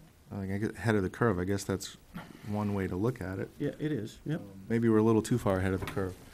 So Elliott's fire budget, 160,000. Elliott's is 175. South Berwick's is 160, and North Berwick's is right around 185 or so. So, in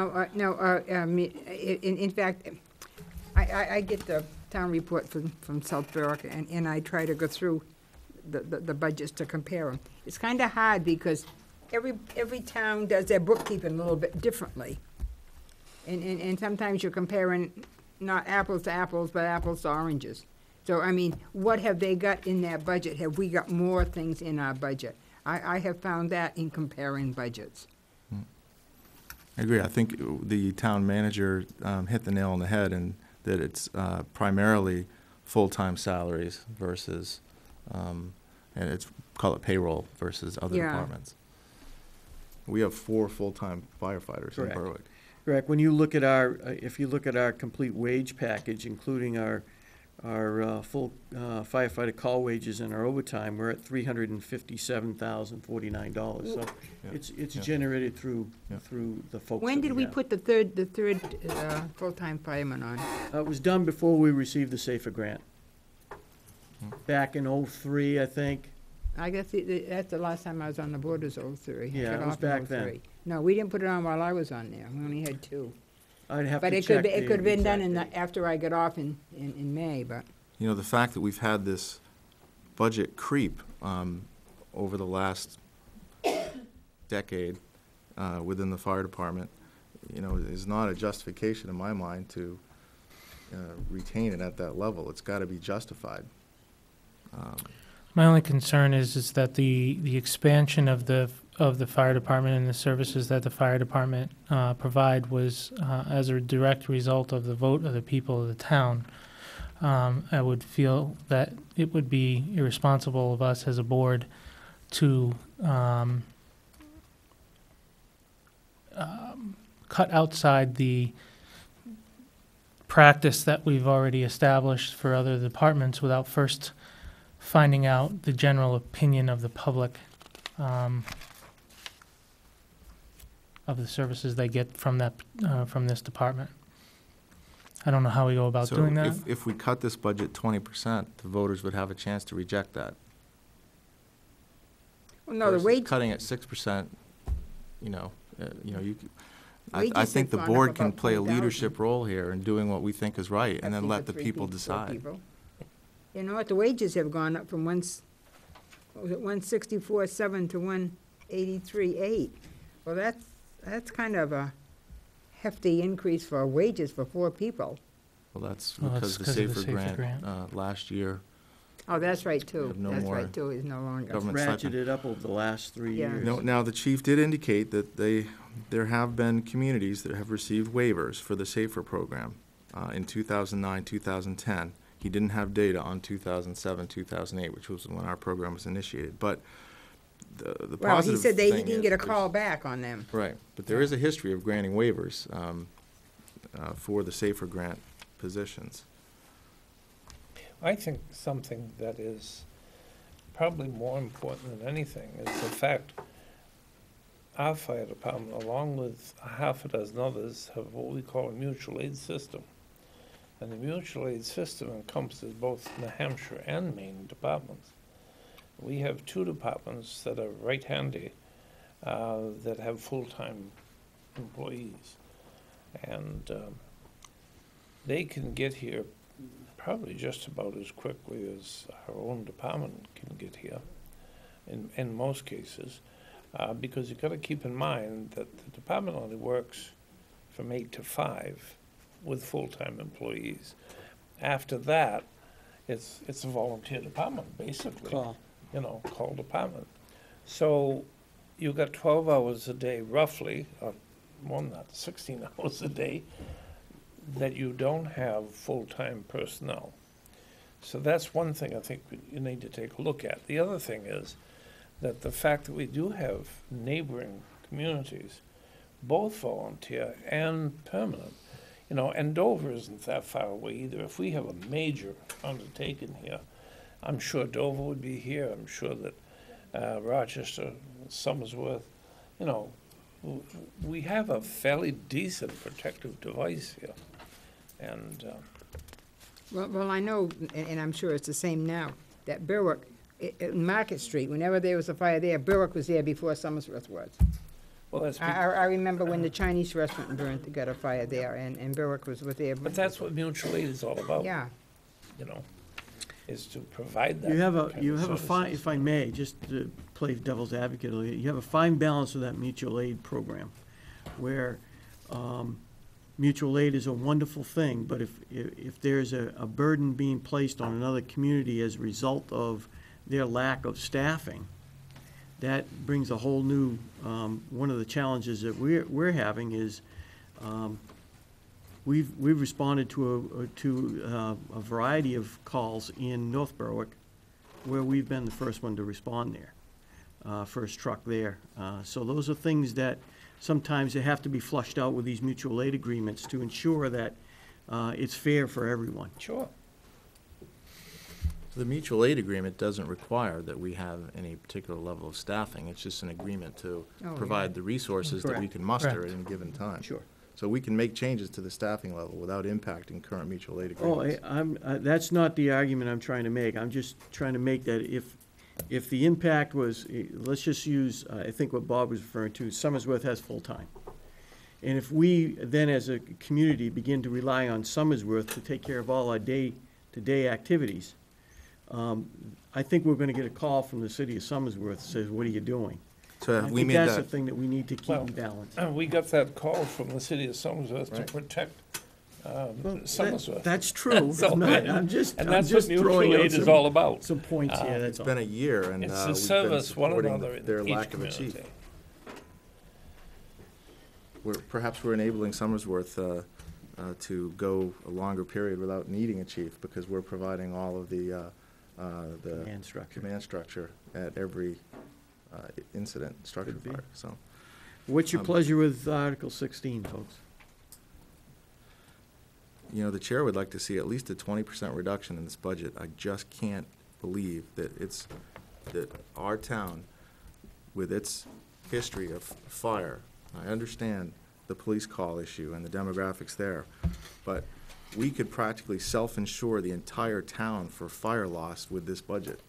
But now you take South Berwick, they have their own ambulance service. They don't have to call an ambulance, they have their own. Is that Right. included in, that's not included in there? Yeah, We have EMTs in our department. Well, we have pay AMR right roughly next door. 40,000, isn't it, Keith, for Excuse me? ambulatory service? Yeah, it's Roughly around that, 40,000. but it's not within this budget.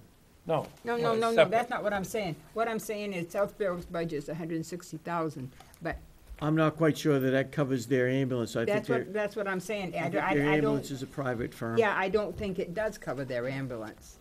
Whereas ours, we do have EMTs in our fire department. That's true. But not at the level that AMR has. Well, of course not. I mean, But I mean, but they're nearer, oh, to me anyway, than. I believe we them. have some, I don't know if they're running at paramedic qualified, but we do have some people on that are paramedics as well. But I don't believe they're running with us that way. Maybe for their professional jobs. Selectman Krevling, I assume you jump in here if you have. some. 20%'s a huge cut. Talking about going down to 428,000. If we Dollars. cut this budget 50%, we'd still be 10 or 20% over neighboring community budgets. I don't think anybody's gonna argue that, but we all know what this means. That's right, I This think my means- 20% recommendation is very, This means cutting of staff personnel that have been on, and that would be at the end of a SAFER grant, and then we'd have to find out whether or not we can get a waiver for that. So there's a lot of logistics to your proposal. Mr. Chairman. yes, got a Mr. wild Poirier. idea. Yes, sir. Take 2 or 3 of those full-time fire department people, put them in the highway department, let them have a fire vehicle with lights and all that stuff on it, so when a call comes in, they can, what, they're 5 minutes from the station? Just a wild suggestion. Thank you, Mr. Poirier. I think 20% reduction in the fire department's budget is would be too excessive. I think it would be too big of an impact for them to be able to provide the quality of service that they provide at this point, which, again, as I've prefaced, I have an appreciation for.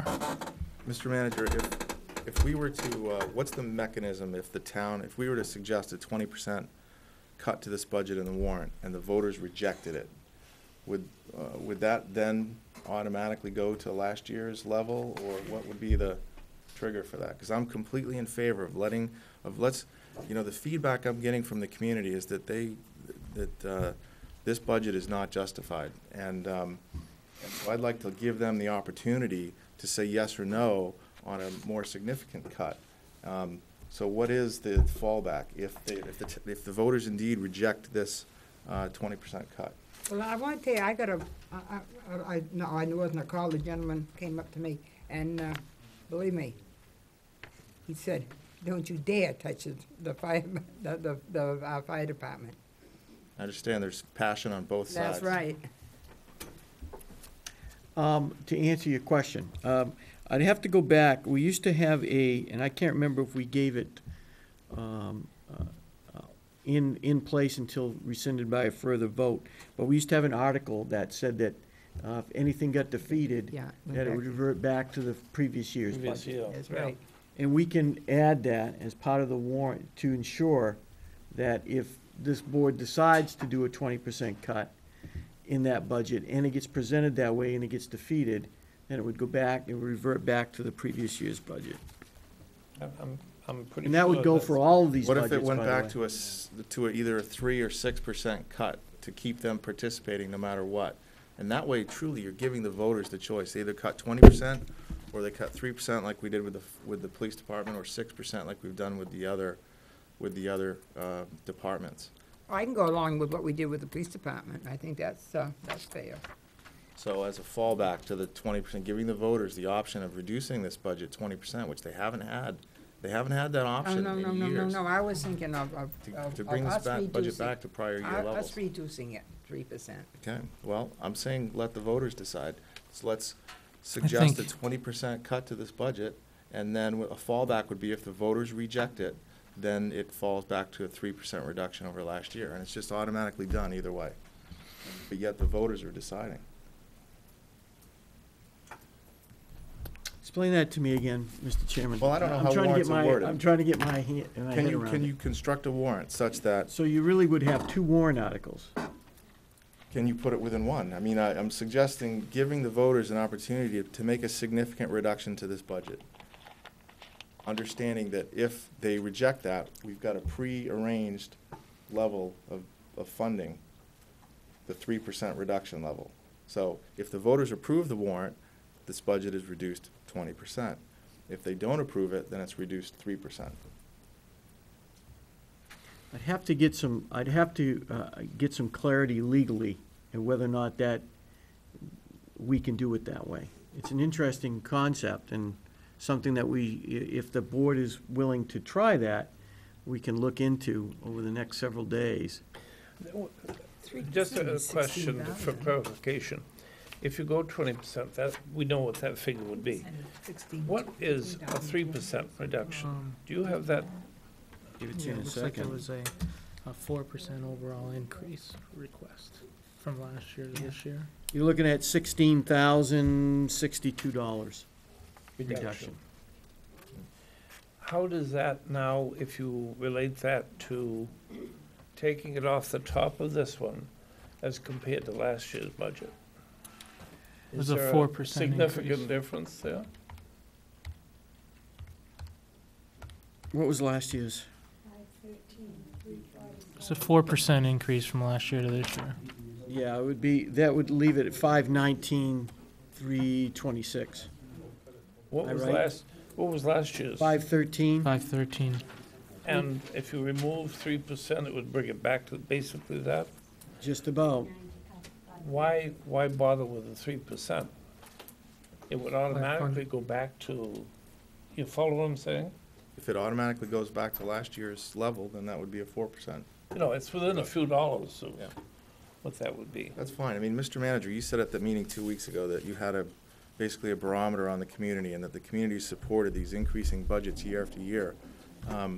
I say, you know, and I got a lot of feedback on that, saying that, you know, indeed, they felt like they weren't being listened to and they supported a larger reduction. So I would strongly suggest we put this out to the voters, and there's a fallback that if they reject it, so be it. It goes back to last year's level. And that's just, that's actually listening to the voice of the community, letting them decide. And if you don't want to do 20%, I really hesitate to take that off the table, but let's talk about 15. I really don't want to consider much less than that, but let's, you know, not feeling the love for No. 20% here, but let's strongly consider 20%. My opinion would be to stay consistent with what we've requested from the other departments. That's my opinion on that. But I can be the odd man out. I'll agree with you. So, You agree with what? I agree with staying consistent with the other departments. Well, I'm kind of inclined to do that, too. I really think that, I mean, you know, these Dracian cuts, I mean, maybe each year you cut back a little bit, but, you know, I don't know. Well, it is my understanding that, as far as I can see tonight, we've cut basically 6% from budgets. Yeah. Is that what you're saying, Brian? Well, that would be my, yeah, Is Okay. it 6 or 3, as you did with the police department? Or is it gonna be 6? that's certainly open to discussion. Would, Well, my one of the goal, thing- my overall goal was just to stay consistent with what we're requesting from other departments. One of the things I think was not discussed is the fact that this year, the police department did not secure a new cruiser, which would be roughly $25,000-$30,000, or maybe even more. It was 48,000 Yeah, that we right. took out of the budget. So that, you know, that in itself is a cut. I mean, we could be faced with that as part of the budget. Sure. So I can understand the 3% in the police department, in that end. But that amounts to roughly 6% overall. So if you're gonna make it equal, you follow me? Yeah, I guess you could make that argument, but one of the things that we have to, there's a distinction between capital improvement monies and operating cost. And Yes. what you're referring to with the police department, cruiser is a capital improvement cost, which has been removed in this budget cycle.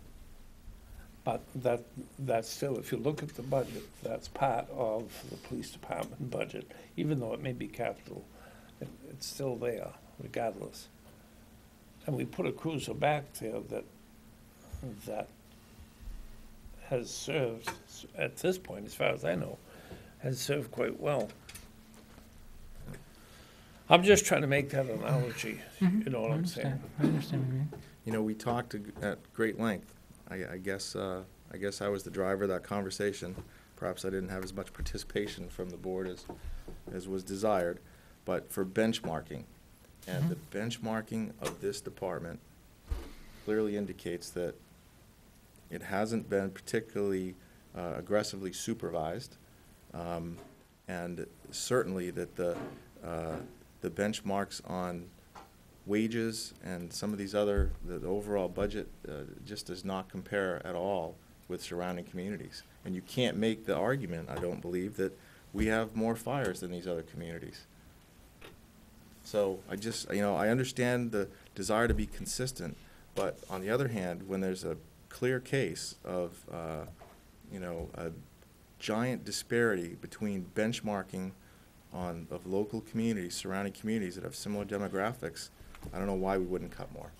If I may, I think one of the things that this board needs to keep in mind, and I think Selectman O'Connor talked about it, is that the changes in this budget were voted by the people of this community. So those increases that he's referring to, that Chairman Haley's referring to, were approved by previous boards and previous town meeting action. Now, I'm not saying that wouldn't change other things, but it's clearly that's what happened. Mrs. Wheeler? I have one thing to say about that, and I think Chairman Haley heard this during his campaign, was that over the years, people got in the habit of voting yes on whatever the selectmen recommended and voted yes on. And that sentiment has changed over the past couple of years, and I've heard it from a lot of people, that they no longer see it that way, that they feel like they have to do more homework because they themselves are recognizing that there's been some disparity. And the article that went in the newspaper, no offense, Amanda, because you weren't here, but at the time of the SAFER grant, a week before the vote, was quoted that the fire department would cease to exist if the budget that included that grant was not passed. And I was at an event that night and actually had people approach me and say, thank God that passed, because what if we didn't have a fire department tomorrow? And I don't know how many people, I said, really, because the school budget had failed in the past, and I do believe we still have schools. But people were really misled, I think, at points in time by those vote yes. So I hate it when people use that, because yes, we are there, times have changed, and I think what you're hearing too, Chairman, is what I've heard. Why do we have 4 people on from 9 to 5? It's a public safety department. And I think at night, I do listen to the scanner a lot. I know a lot of people who do. And quite often, we are heavy users of mutual aid because we have no one on during those other hours. And if we spread that out, it might be more useful to the community. Ma'am? Yes, ma'am. Karen Chandler from Bridge Street. Ma'am, would you mind stepping up to the microphone? Sorry. I understand. I should have asked her to. My apologies. Everybody else has. It takes 4 or 5 guys to run a truck, and then you want to get a truck out, when the siren goes off, you've got to have 4 or 5 guys available. So does South So Berwick, it takes so those does 4 Elliott, guys so does during the North day Berwick. to be here, to run that truck. You can't run it with 1 guy out. So what do we do at nighttime when we don't have anybody on You've got staff? all your volunteers that can come Well, in. then you can make that argument for the daytime as well, ma'am. You don't have the volunteers in town. They're all out of town working. We don't have the guys coming out of the TAN. We don't have the guys coming out of GE. And I can tell, and from experience, I was damn glad to see those little red trucks come down the road about 5 years ago when my house was on fire, and they saved it. They're yellow. Wow, they are now. And what's your perspective on why Berwick's fire budget is 3 times any surrounding community in southern Maine? Because we don't have the guys in town, and every one of those volunteers have the exact same training as anyone that's full-time, and that's state mandated. You have to train them exactly as you do your full-time guys. They have all the training and whatever that a regular guy does. For full disclosure, ma'am, are We have you, one of the best-trained fire departments in the area. just for full disclosure, are you just a citizen at large, or do you have some kind of connection with the fire department here in Berwick? I have relatives on the fire department, yes. Thank you, ma'am. But you know, she's absolutely right. During the day, the volunteers, most of them are out of town working. And Yeah, but that's the, you can say that for any other community, too. I don't have the answer. That's not true. South Berwick has Pigania. yeah, and they have, Hussey's Manufacturing out that way. They have a lot of businesses out that way that their firemen can do another job at. And if we can't respond in time, we have mutual aid. I mean, Thank you. I take your Again, comments Summersworth under isn't gonna wanna consideration. cover us during the day, every day, and they do cover us. They were there at my fire. We don't have major structure fires every day, ma'am. Like I said, we could No, virtually but when you self-insure do, fire you've loss got in to this have community those for this trained budget. Got no personnel, motion. when you do have that structure fire, Right, thank you, or ma'am. whatever. Thank you. I'd like to make a motion to to affect the 6% cut to the fire department budget. I'll second that motion. Mrs. Wright, we're in discussion now. We have a motion on the table. I just wanted to ask you, did I hear that you said that our fire department has a budget larger than the local communities surrounding Berwick? Yes, ma'am. And how much larger is the budget compared It's, to those? it's approximately triple on average, but it's more than triple in some cases. Okay, then I suggest if that's true, bottom line, you should be cutting at least 33%. Is it 33.3? Thank you. I think, And I would just like to acknowledge Selectwoman Murphy's point that I'm pulling raw data off the internet, and I believe I've got the entire budgets of these surrounding community towns. But there may be an ambulance situation. There is the possibility that there is some kind of difference between this budget, but I would contend that it can't be substantial. All these budgets are the other communities are all within $20,000 of each other, and we're more than $300,000 off, so. When we had If our, you take the town reports in the other town, and our town report, then you can in our budget, you can more or less go, but I don't know, they all have different counting practices. Why, I don't know. when we had our budget, previous budget workshop, and Chief was here, I believe we requested of him that we have an independent evaluation of his department, similarly to the way we did with the way it happened with the police department several years ago. It would be my contention that none of us up here have the knowledge base to determine whether those types of cuts are appropriate or not appropriate. I think fire department is an underappreciated department until you actually need their services. And this is just because of the fact I grew up in a house where my father is a fire chief. So I heard this stuff regularly. So it would be my opinion that we would have an independent review from a professional organization that could determine where we should go in the future, similarly to the way it happened with the police department. And if I remember correctly, I think that the chief said he would welcome it. I believe he did. Yes. We call the question, please? What's that? Can we call the question? We have a motion and a second on the table to reduce the fire department budget 6%.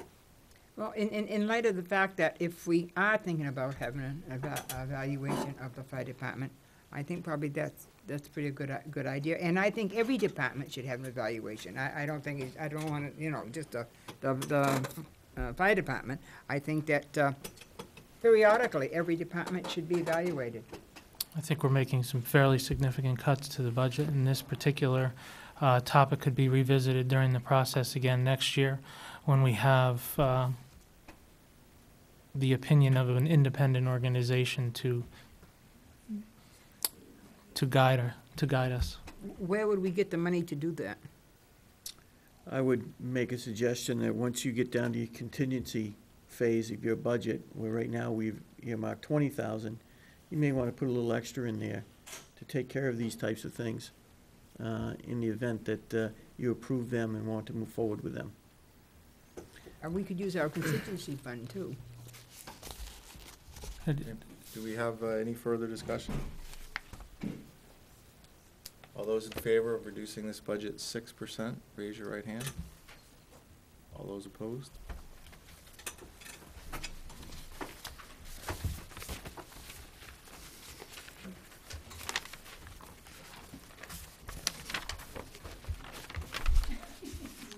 Let me just get my numbers down before we move on, Mr. Chairman, if you don't mind. Terrific.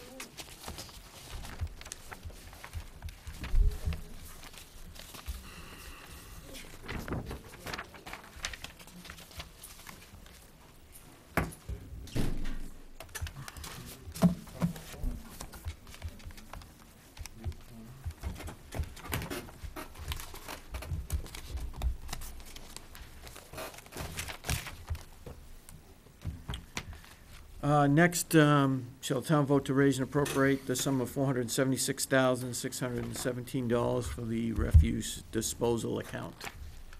What is your pleasure?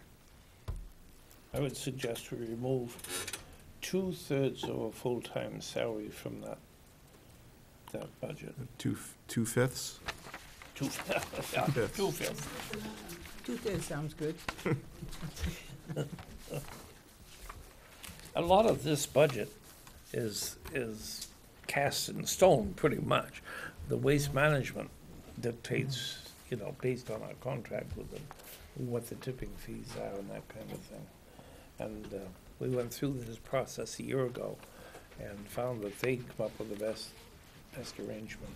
Why are we only requesting 21,000 for overtime, and last year it was, part-time? 45,009?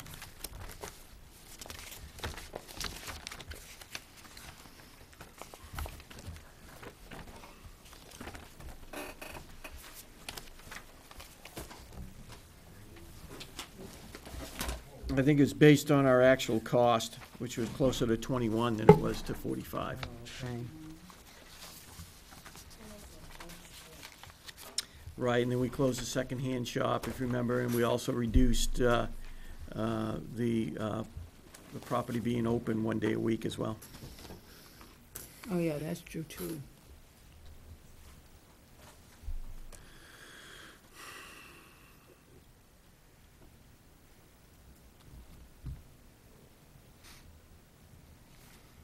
Is that a motion, Bob, or? Well, what is the actual reduction if we go that route? 2/5 of a full-time salary, based on what is being paid today. 40%, it'd be about $13,000. How much? Approximately 13,000. 13. Brian, you want to multiply 33,301 times 40%? 13,320. Yeah, But it would also mean that the benefits and stuff like that would also be shared, would be I reduced. think that's a fully burdened number. Is there a land, a land phone down there? No, it's 44, isn't it? Right, yeah. Is it $700 a year? 44,219 is the total package. It'd be 17 and a half. Probably 50, at least 50. Brian, for clarity, it'd be about 17,500. The fully burdened number is 44,219 times 40%. Pretty much most of the rest of the costs are fixed. That's what I'd recommend. I'd make a motion that we use that figure as a cost of operating a land use. And that's Is what we- about a 17,688. 4% reduction to the budget on its own, right? Yeah, well, the reason I say that is because there are, a lot of the costs of landfill are dictated. All right, so do we have a motion to? Did Bob motion that? Did you motion? Did you make Yeah, a I made motion? the motion. Do we have a second? Sure. All in favor? Any questions, Mr. Manager, on what we? No, you took 2/5, which is 17,688. That sounds right, yeah.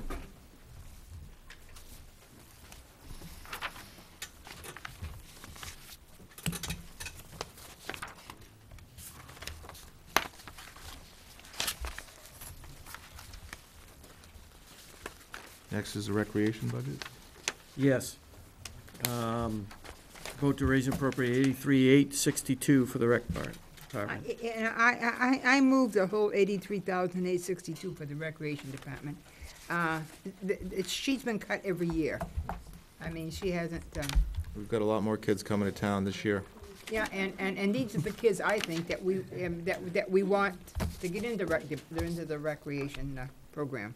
I had just had one question in regards to her budget discussion from before. Did the monies that she raises through fundraisers and stuff, she keeps that in her own account?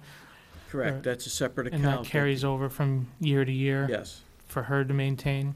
Well, it's made through the finance Right, office. but she maintains that. Right, we keep that Okay. in advance. And then we take a certain amount of it to offset the taxation, which we reflected in this budget. I'll second her motion. Okay, we have a motion and second to accept the recreation budget as presented at 83,862. Any further discussion? All in favor? 19, to see town vote to raise and appropriate is $55,000 for a town buildings cap reserve. The funds would be to be used to perform major repairs to any of our municipal-owned buildings. The funds would be dispersed after recommendation from the CIP Building Committee and majority vote of the board. What is your pleasure? So moved. Second. Okay, discussion?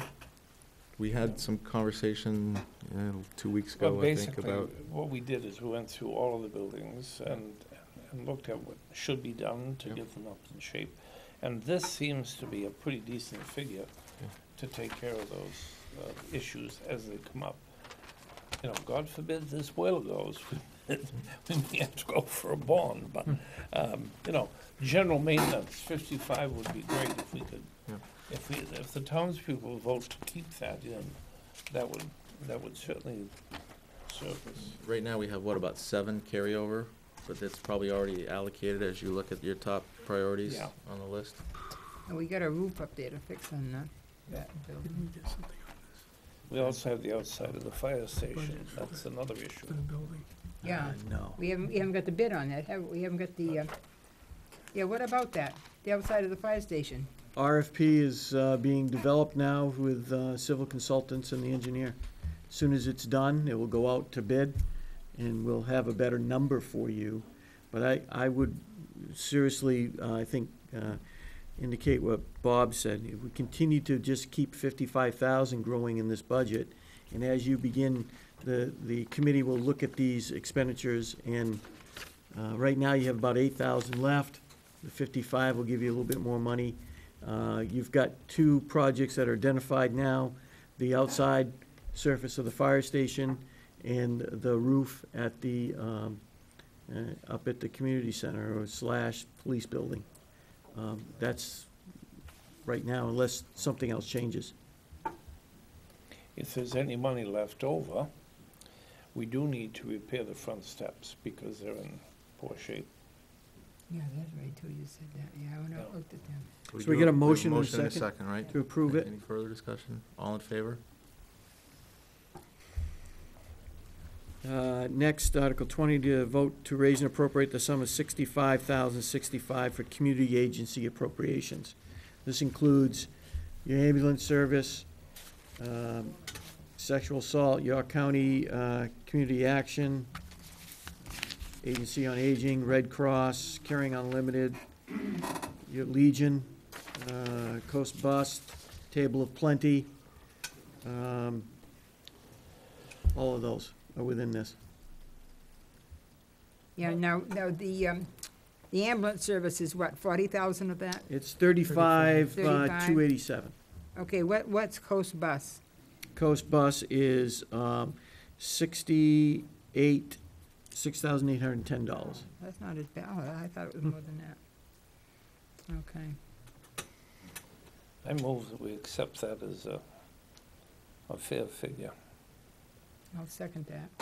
Why don't the people that ride the bus pay a fare that covers the cost? 'Cause Why we're is that a old. subsidy? It doesn't, 'Cause it we're doesn't old. make it. We get a deal. And I don't Well- ride the bus, but old people do. So that's a senior subsidy? Yeah. Or is that a general subsidy? That, it's a senior, a lot of the, I think there is, it's a different There's price a- for seniors. There's a formula that's used through the Coast Bus system, which we're part of, because they have a route that comes through Berwick. It's established through their budget process, and each community that has Coast go through it has a percentage of that. You know, Somersworth, Dover, Portsmouth, obviously, carry the brunt of the cost associated with that. And then our cost is $68.10. Because they feel that the ridership could not sustain the fare prices required to self-fund? Oh, you mean the ridership fees? Yeah, yeah. No, excuse me, that, the ridership fees are not sufficient to cover the cost of the operation on its own. I'd suggest they should raise their ridership fees. I mean, if you've got to go to the grocery store to get groceries, then, you know, I would think you'd pay an extra $1 to do that, but maybe they don't have them. Well, I That's think a they discussion, have- I guess, for a different time. Like everything else, they have senior prices. Yes, ma'am. Could you please step up to the microphone? Thank you. Tammy Cole. Thank Were you aware of the shipyard? They get a voucher to ride the bus free of charge.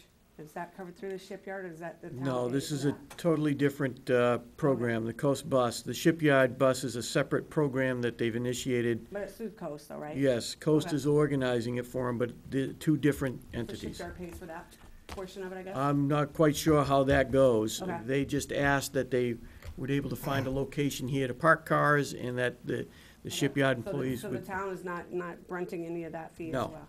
Okay.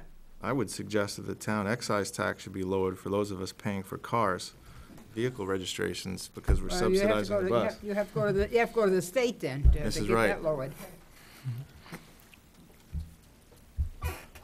I heard you read through a list of providers that we subsidize the town. Is that correct? List of providers. Yeah. Yes, the community service. Right. Could yes. you read that list a little slower because I didn't hear it as fully as I should have?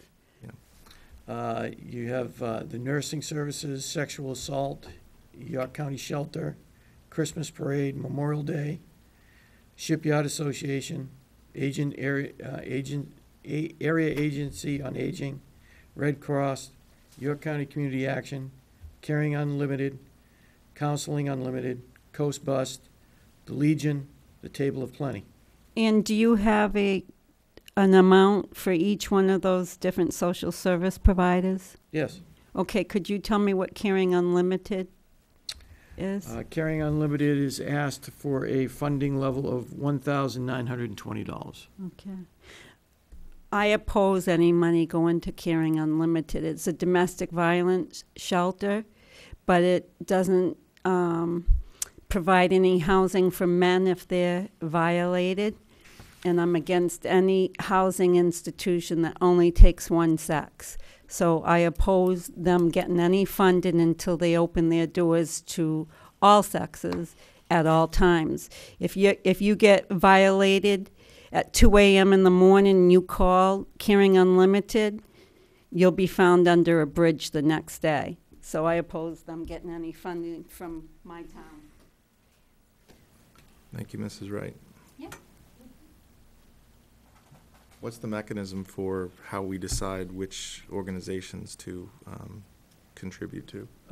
The mechanism has been, we have not added any new ones. The ones that we have on this list have been there for many, many years. How much of an increase have they put in for this year? Any of them put in an increase? Well, let's see. Yeah, there's some of them that had some increases.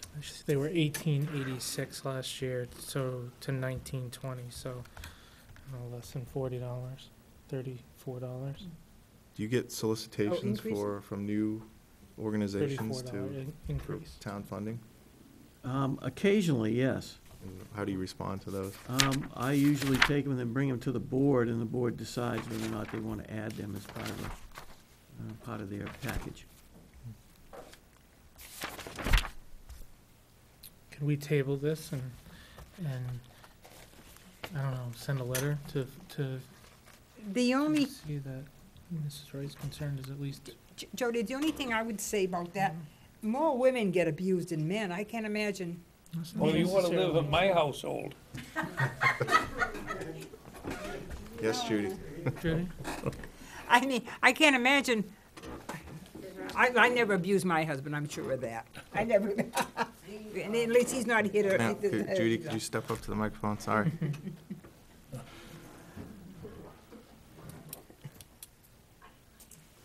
In the general assistance line, we have used Caring Unlimited for mothers and children who have been abused, and they're very nice. I've talked to them on the phone several times. But it is, we've had some that have been very afraid. They come in. At one time, quite a few years ago, the police transported them for us. would you consider it a discriminatory element of the way they operate by not accepting men, or is it just that they specialize, they have a specialty? They're not a specialty program. They differ in services. Whether you call in and you're a woman, you will get a different we can role play this tonight. We can call as soon as the meeting's open. You won't get housing, I will. Children will get housing, you won't. And it's an epidemic with agencies who are taking federal funds that are earmarked for both services, and they do not provide the services because of philosophy. They believe that men do not get violated, even though men get burnt alive in their bed over in Kennebunk or Wells just recently. They'll tell you men don't get violated. But the one that gets beat up in their bed is because they beat their wife first. Stereotypical. Chairman, you do have a motion and a second on this action. I think Would you, suggest taking the time over the next year to look at all these social service agencies, because the board will need to do that for the I next think budget that would be process. fair. I think it would be probably pretty safe to assume that we could probably find an issue with almost each one of them at some point or another. I certainly think we should reconsider them all over the next year, but for the sake of time, I think that Mrs. Wright brings up a very legitimate concern that we should probably look into, Absolutely. because it is town taxpayer money. So, Yeah, we're getting a man's view now. no Great Works Land We're Trust getting a this year? man's view now. No, that was the money that we'd set aside. Oh, I don't $10,000 to assist them in the Don't disagree with that at all. purchase of the Grants Meadow, Um, and it was Women not beat up their required. husbands. So we do have an inherent reduction over But last year. there would be some there have been women some that would not get the benefit of this if we were to omit it at this point. Oh, yeah, I mean, that does a lot of good. Okay, so we do have a reduction, if I'm reading this correctly, Mr. Manager, because of the lack of the $10,000 Great Works line item. Well, two things. We had to find a place within our budget process to put it, but when Great Works was voted on, it was voted as a separate warrant article. Yes. Okay. So it wasn't reflective in this request for community agency appropriations. Okay, so, I mean, maybe it's somewhere else, but in this budget, it's lower even with some of the increases, so. All right, so, with, an intent to reevaluate this, at some point I'd like to add this to our list of things we'd like to accomplish, Sure. this year, and that would be to review, existing agencies in the, appropriations budget, Well, for well, consideration of, changes, either taking out or adding some.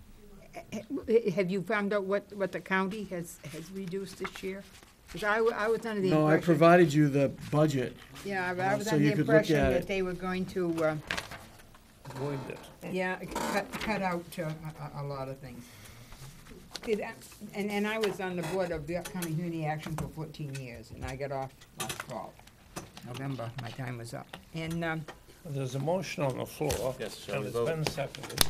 Any further discussion? Time to vote. All in favor of accepting this budget as presented? 21 is to vote to raise and appropriate the sum of $182,356 for the annual fire protection costs. it's hydrants, isn't it? I move to accept this figure. We don't have any choice. I'll It's second one of that. those things. Yeah, it's a hydrants. Yeah. Second that. All in favor? To vote and raise appropriate the sum of $40,000 for general assistance account. That, You know what? You know what my governor said on television today? No, it was at the convention this weekend. Get off the couch and get a job. your governor. That's what he said. So that's why I want Judy to tell him. The concern I have is the fact that my understanding is there's about a $5 million shortfall in the GS accounts for this year, because that money hasn't been appropriated. I'm just concerned that we get you know, normally 40,000 is expended and 40,000 In fact, comes back. So, not really. It's matching funds, Yeah. basically, that's what it amounts to. But when the funds aren't there to match, now the town is stuck with, if we give general assistance, we're stuck for the whole piece. It is mandated, we have to do it. Yeah. The- So you I'm could wondering put- if we should carry 40 or greater. That's my only concern. my recommendation would be to leave it at 40 at this point. I mean, you're mandated by state statute that if you overdraft this, that you can overdraft it. Oh, really? Yes, and then State supplement statute it. allows that. Yes, and then you can supplement it at a That's different. fine. I move we accept the 40 grand. Second.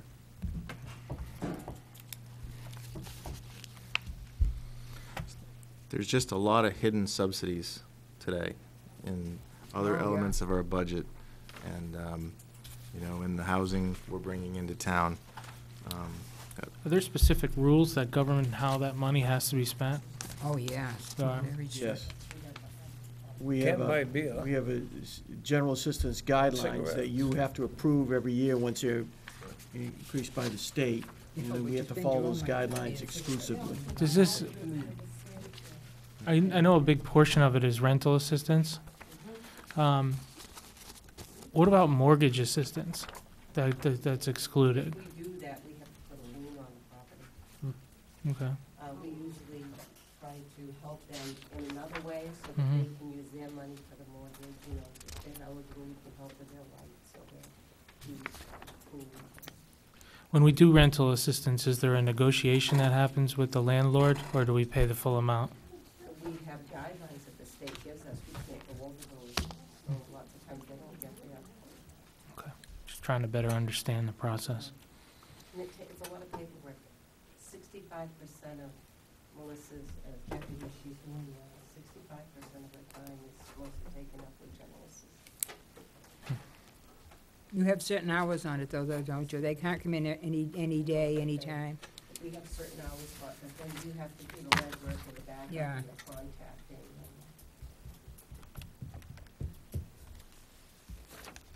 This is right. Can I just, on that note about services from GSA, if I may, I'll read you what Bateman has promised HUD via their management company, Phoenix Management, that they will help residents identify their needs and coordinate existing resources with which to meet these needs. They need to create a network of contact persons within the community's social service agencies to facilitate residents' access to programs.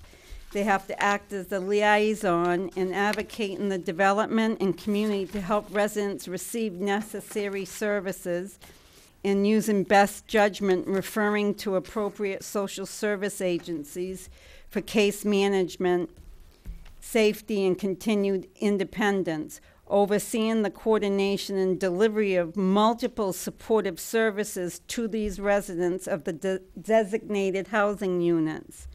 So again, it says help residents identify their needs and coordinate existing resources with which to meet these needs, and create a network of community social service agencies to facilitate residents' access to all these programs. Analyze unmet needs and identify sources able to provide and develop new services where indicated in that community. There's clearly a shortfall of these services available within confines of the town of Berwick. We're certainly not going to address that in this general assistance portion of the budget, and I don't think you're suggesting that we do. And I would like to also say that typically you can't go over the border. So even though Somersworth is right there in Dover, typically you have to stay within the Maine jurisdiction Yeah, for of them, most services. yeah, for get There main might be care a and few- everything. You might be able to get mental health services at like Dover, Wentworth, but you cannot get. Do you have a suggestion for this budget as a result of your comment? Just curious, you're suggesting it's woefully inadequate, right? Oh, yeah, Yeah. it's inadequate and it's not feasible. Thank you, Mrs. Wright. Okay, so we're back to the fact we've got a motion and a second. Right?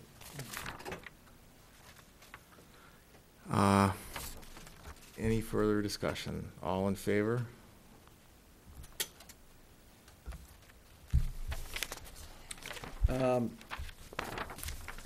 So I won't, I know the question to this, and I'll answer it before you ask it. In Article 23, I'll read it, but there are costs that we're carrying forward, and right now I do not have what those costs are, and I will have them for you for Tuesday.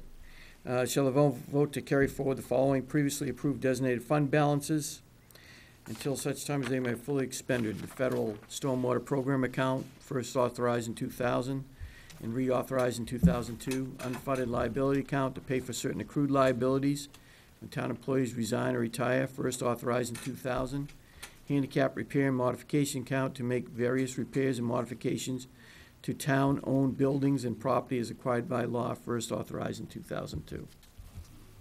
Yeah, that's a federal program. Nothing you can do about that. I remember when it came in. They instituted. What is your pleasure with that one? It's usually it's a, I move that we article accept can- it with the provision that the appropriate funding be I'll second it. available for the 15th. All in favor?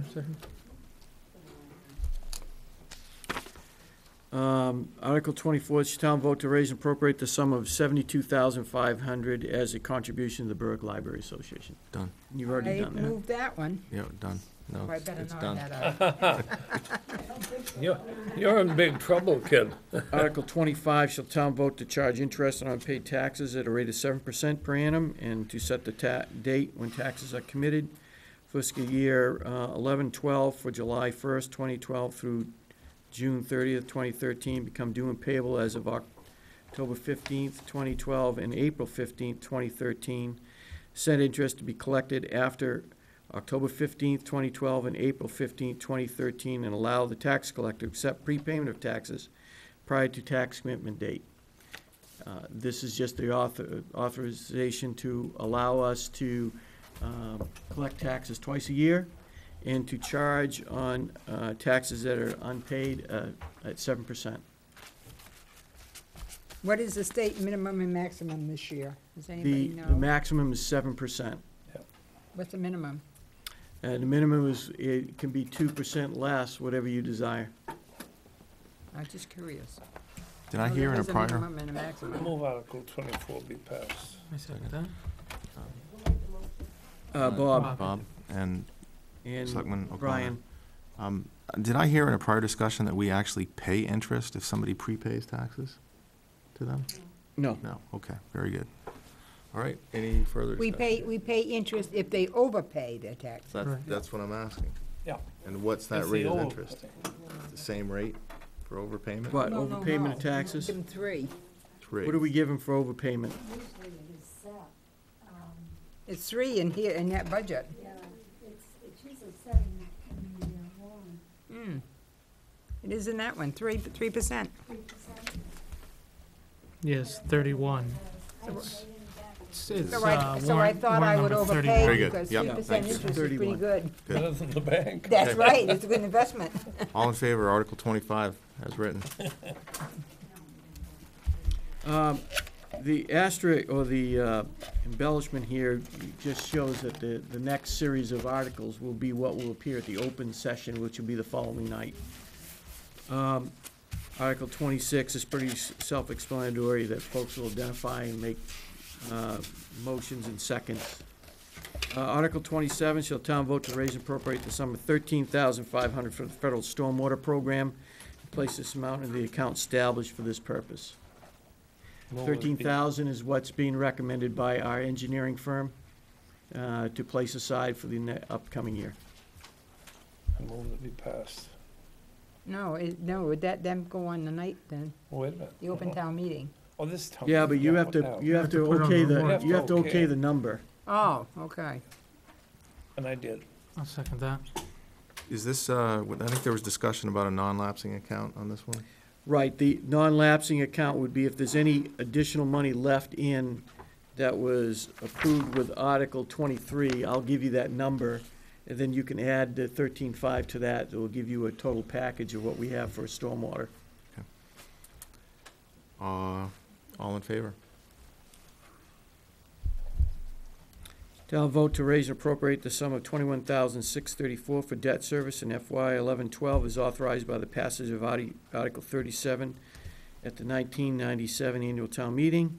Note, this is for half the cost for repayment of the water department bond issued by the Federal Rural Development Agency for the new water treatment plant. All other debt of the town is in the water department enterprise fund budget and is paid for from revenues received by the department. Now, this is the last year on that, isn't it? No, it's not. This It's one not? goes to 2027. Ooh. This I'll always this be was paying for that. the extensions, right? This was not this No, is not the tower. The main bond, The tower is paid off, isn't it? I don't know what you mean by tower. We're gonna be painting the tower, and we're gonna have that bond, Oh, no, I'm saying the main bond that the we main had bond for the water plant will has be been paid off, yes. Oh, the water plant, I should have said, I'm sorry. It's, That's correct. yeah. And what was that? And that's why we did a What will temporary be paid off in November? The main, treatment plant. That's what I asked, and you said 2027. No, the one he's talking about right now won't be paid off until What there did were we- two bonds. There were two bonds. There was a very small bond that was issued by them. That'll get paid off in 2027. The large bond, which is well over $200,000, will be paid off in November of this year. That's why the last meeting we had, we appropriated 300,000 to Yeah. to do provide the- that to do bonding to do up the- front. Yeah. Yep. That'll be Do we have a returned. motion in a second? Yep. So moved. Second. This is not related to the betterment fee, No, No. this is water. water? This is what I The got. sewer district is quasi-municipal. Okay, thank you. All right, all in favor? 29, shall the town vote to raise and appropriate the sum of $15,000 for the unfunded liabilities account? What is your pleasure? That is if people retire and Correct. so moved. Second, All in favor?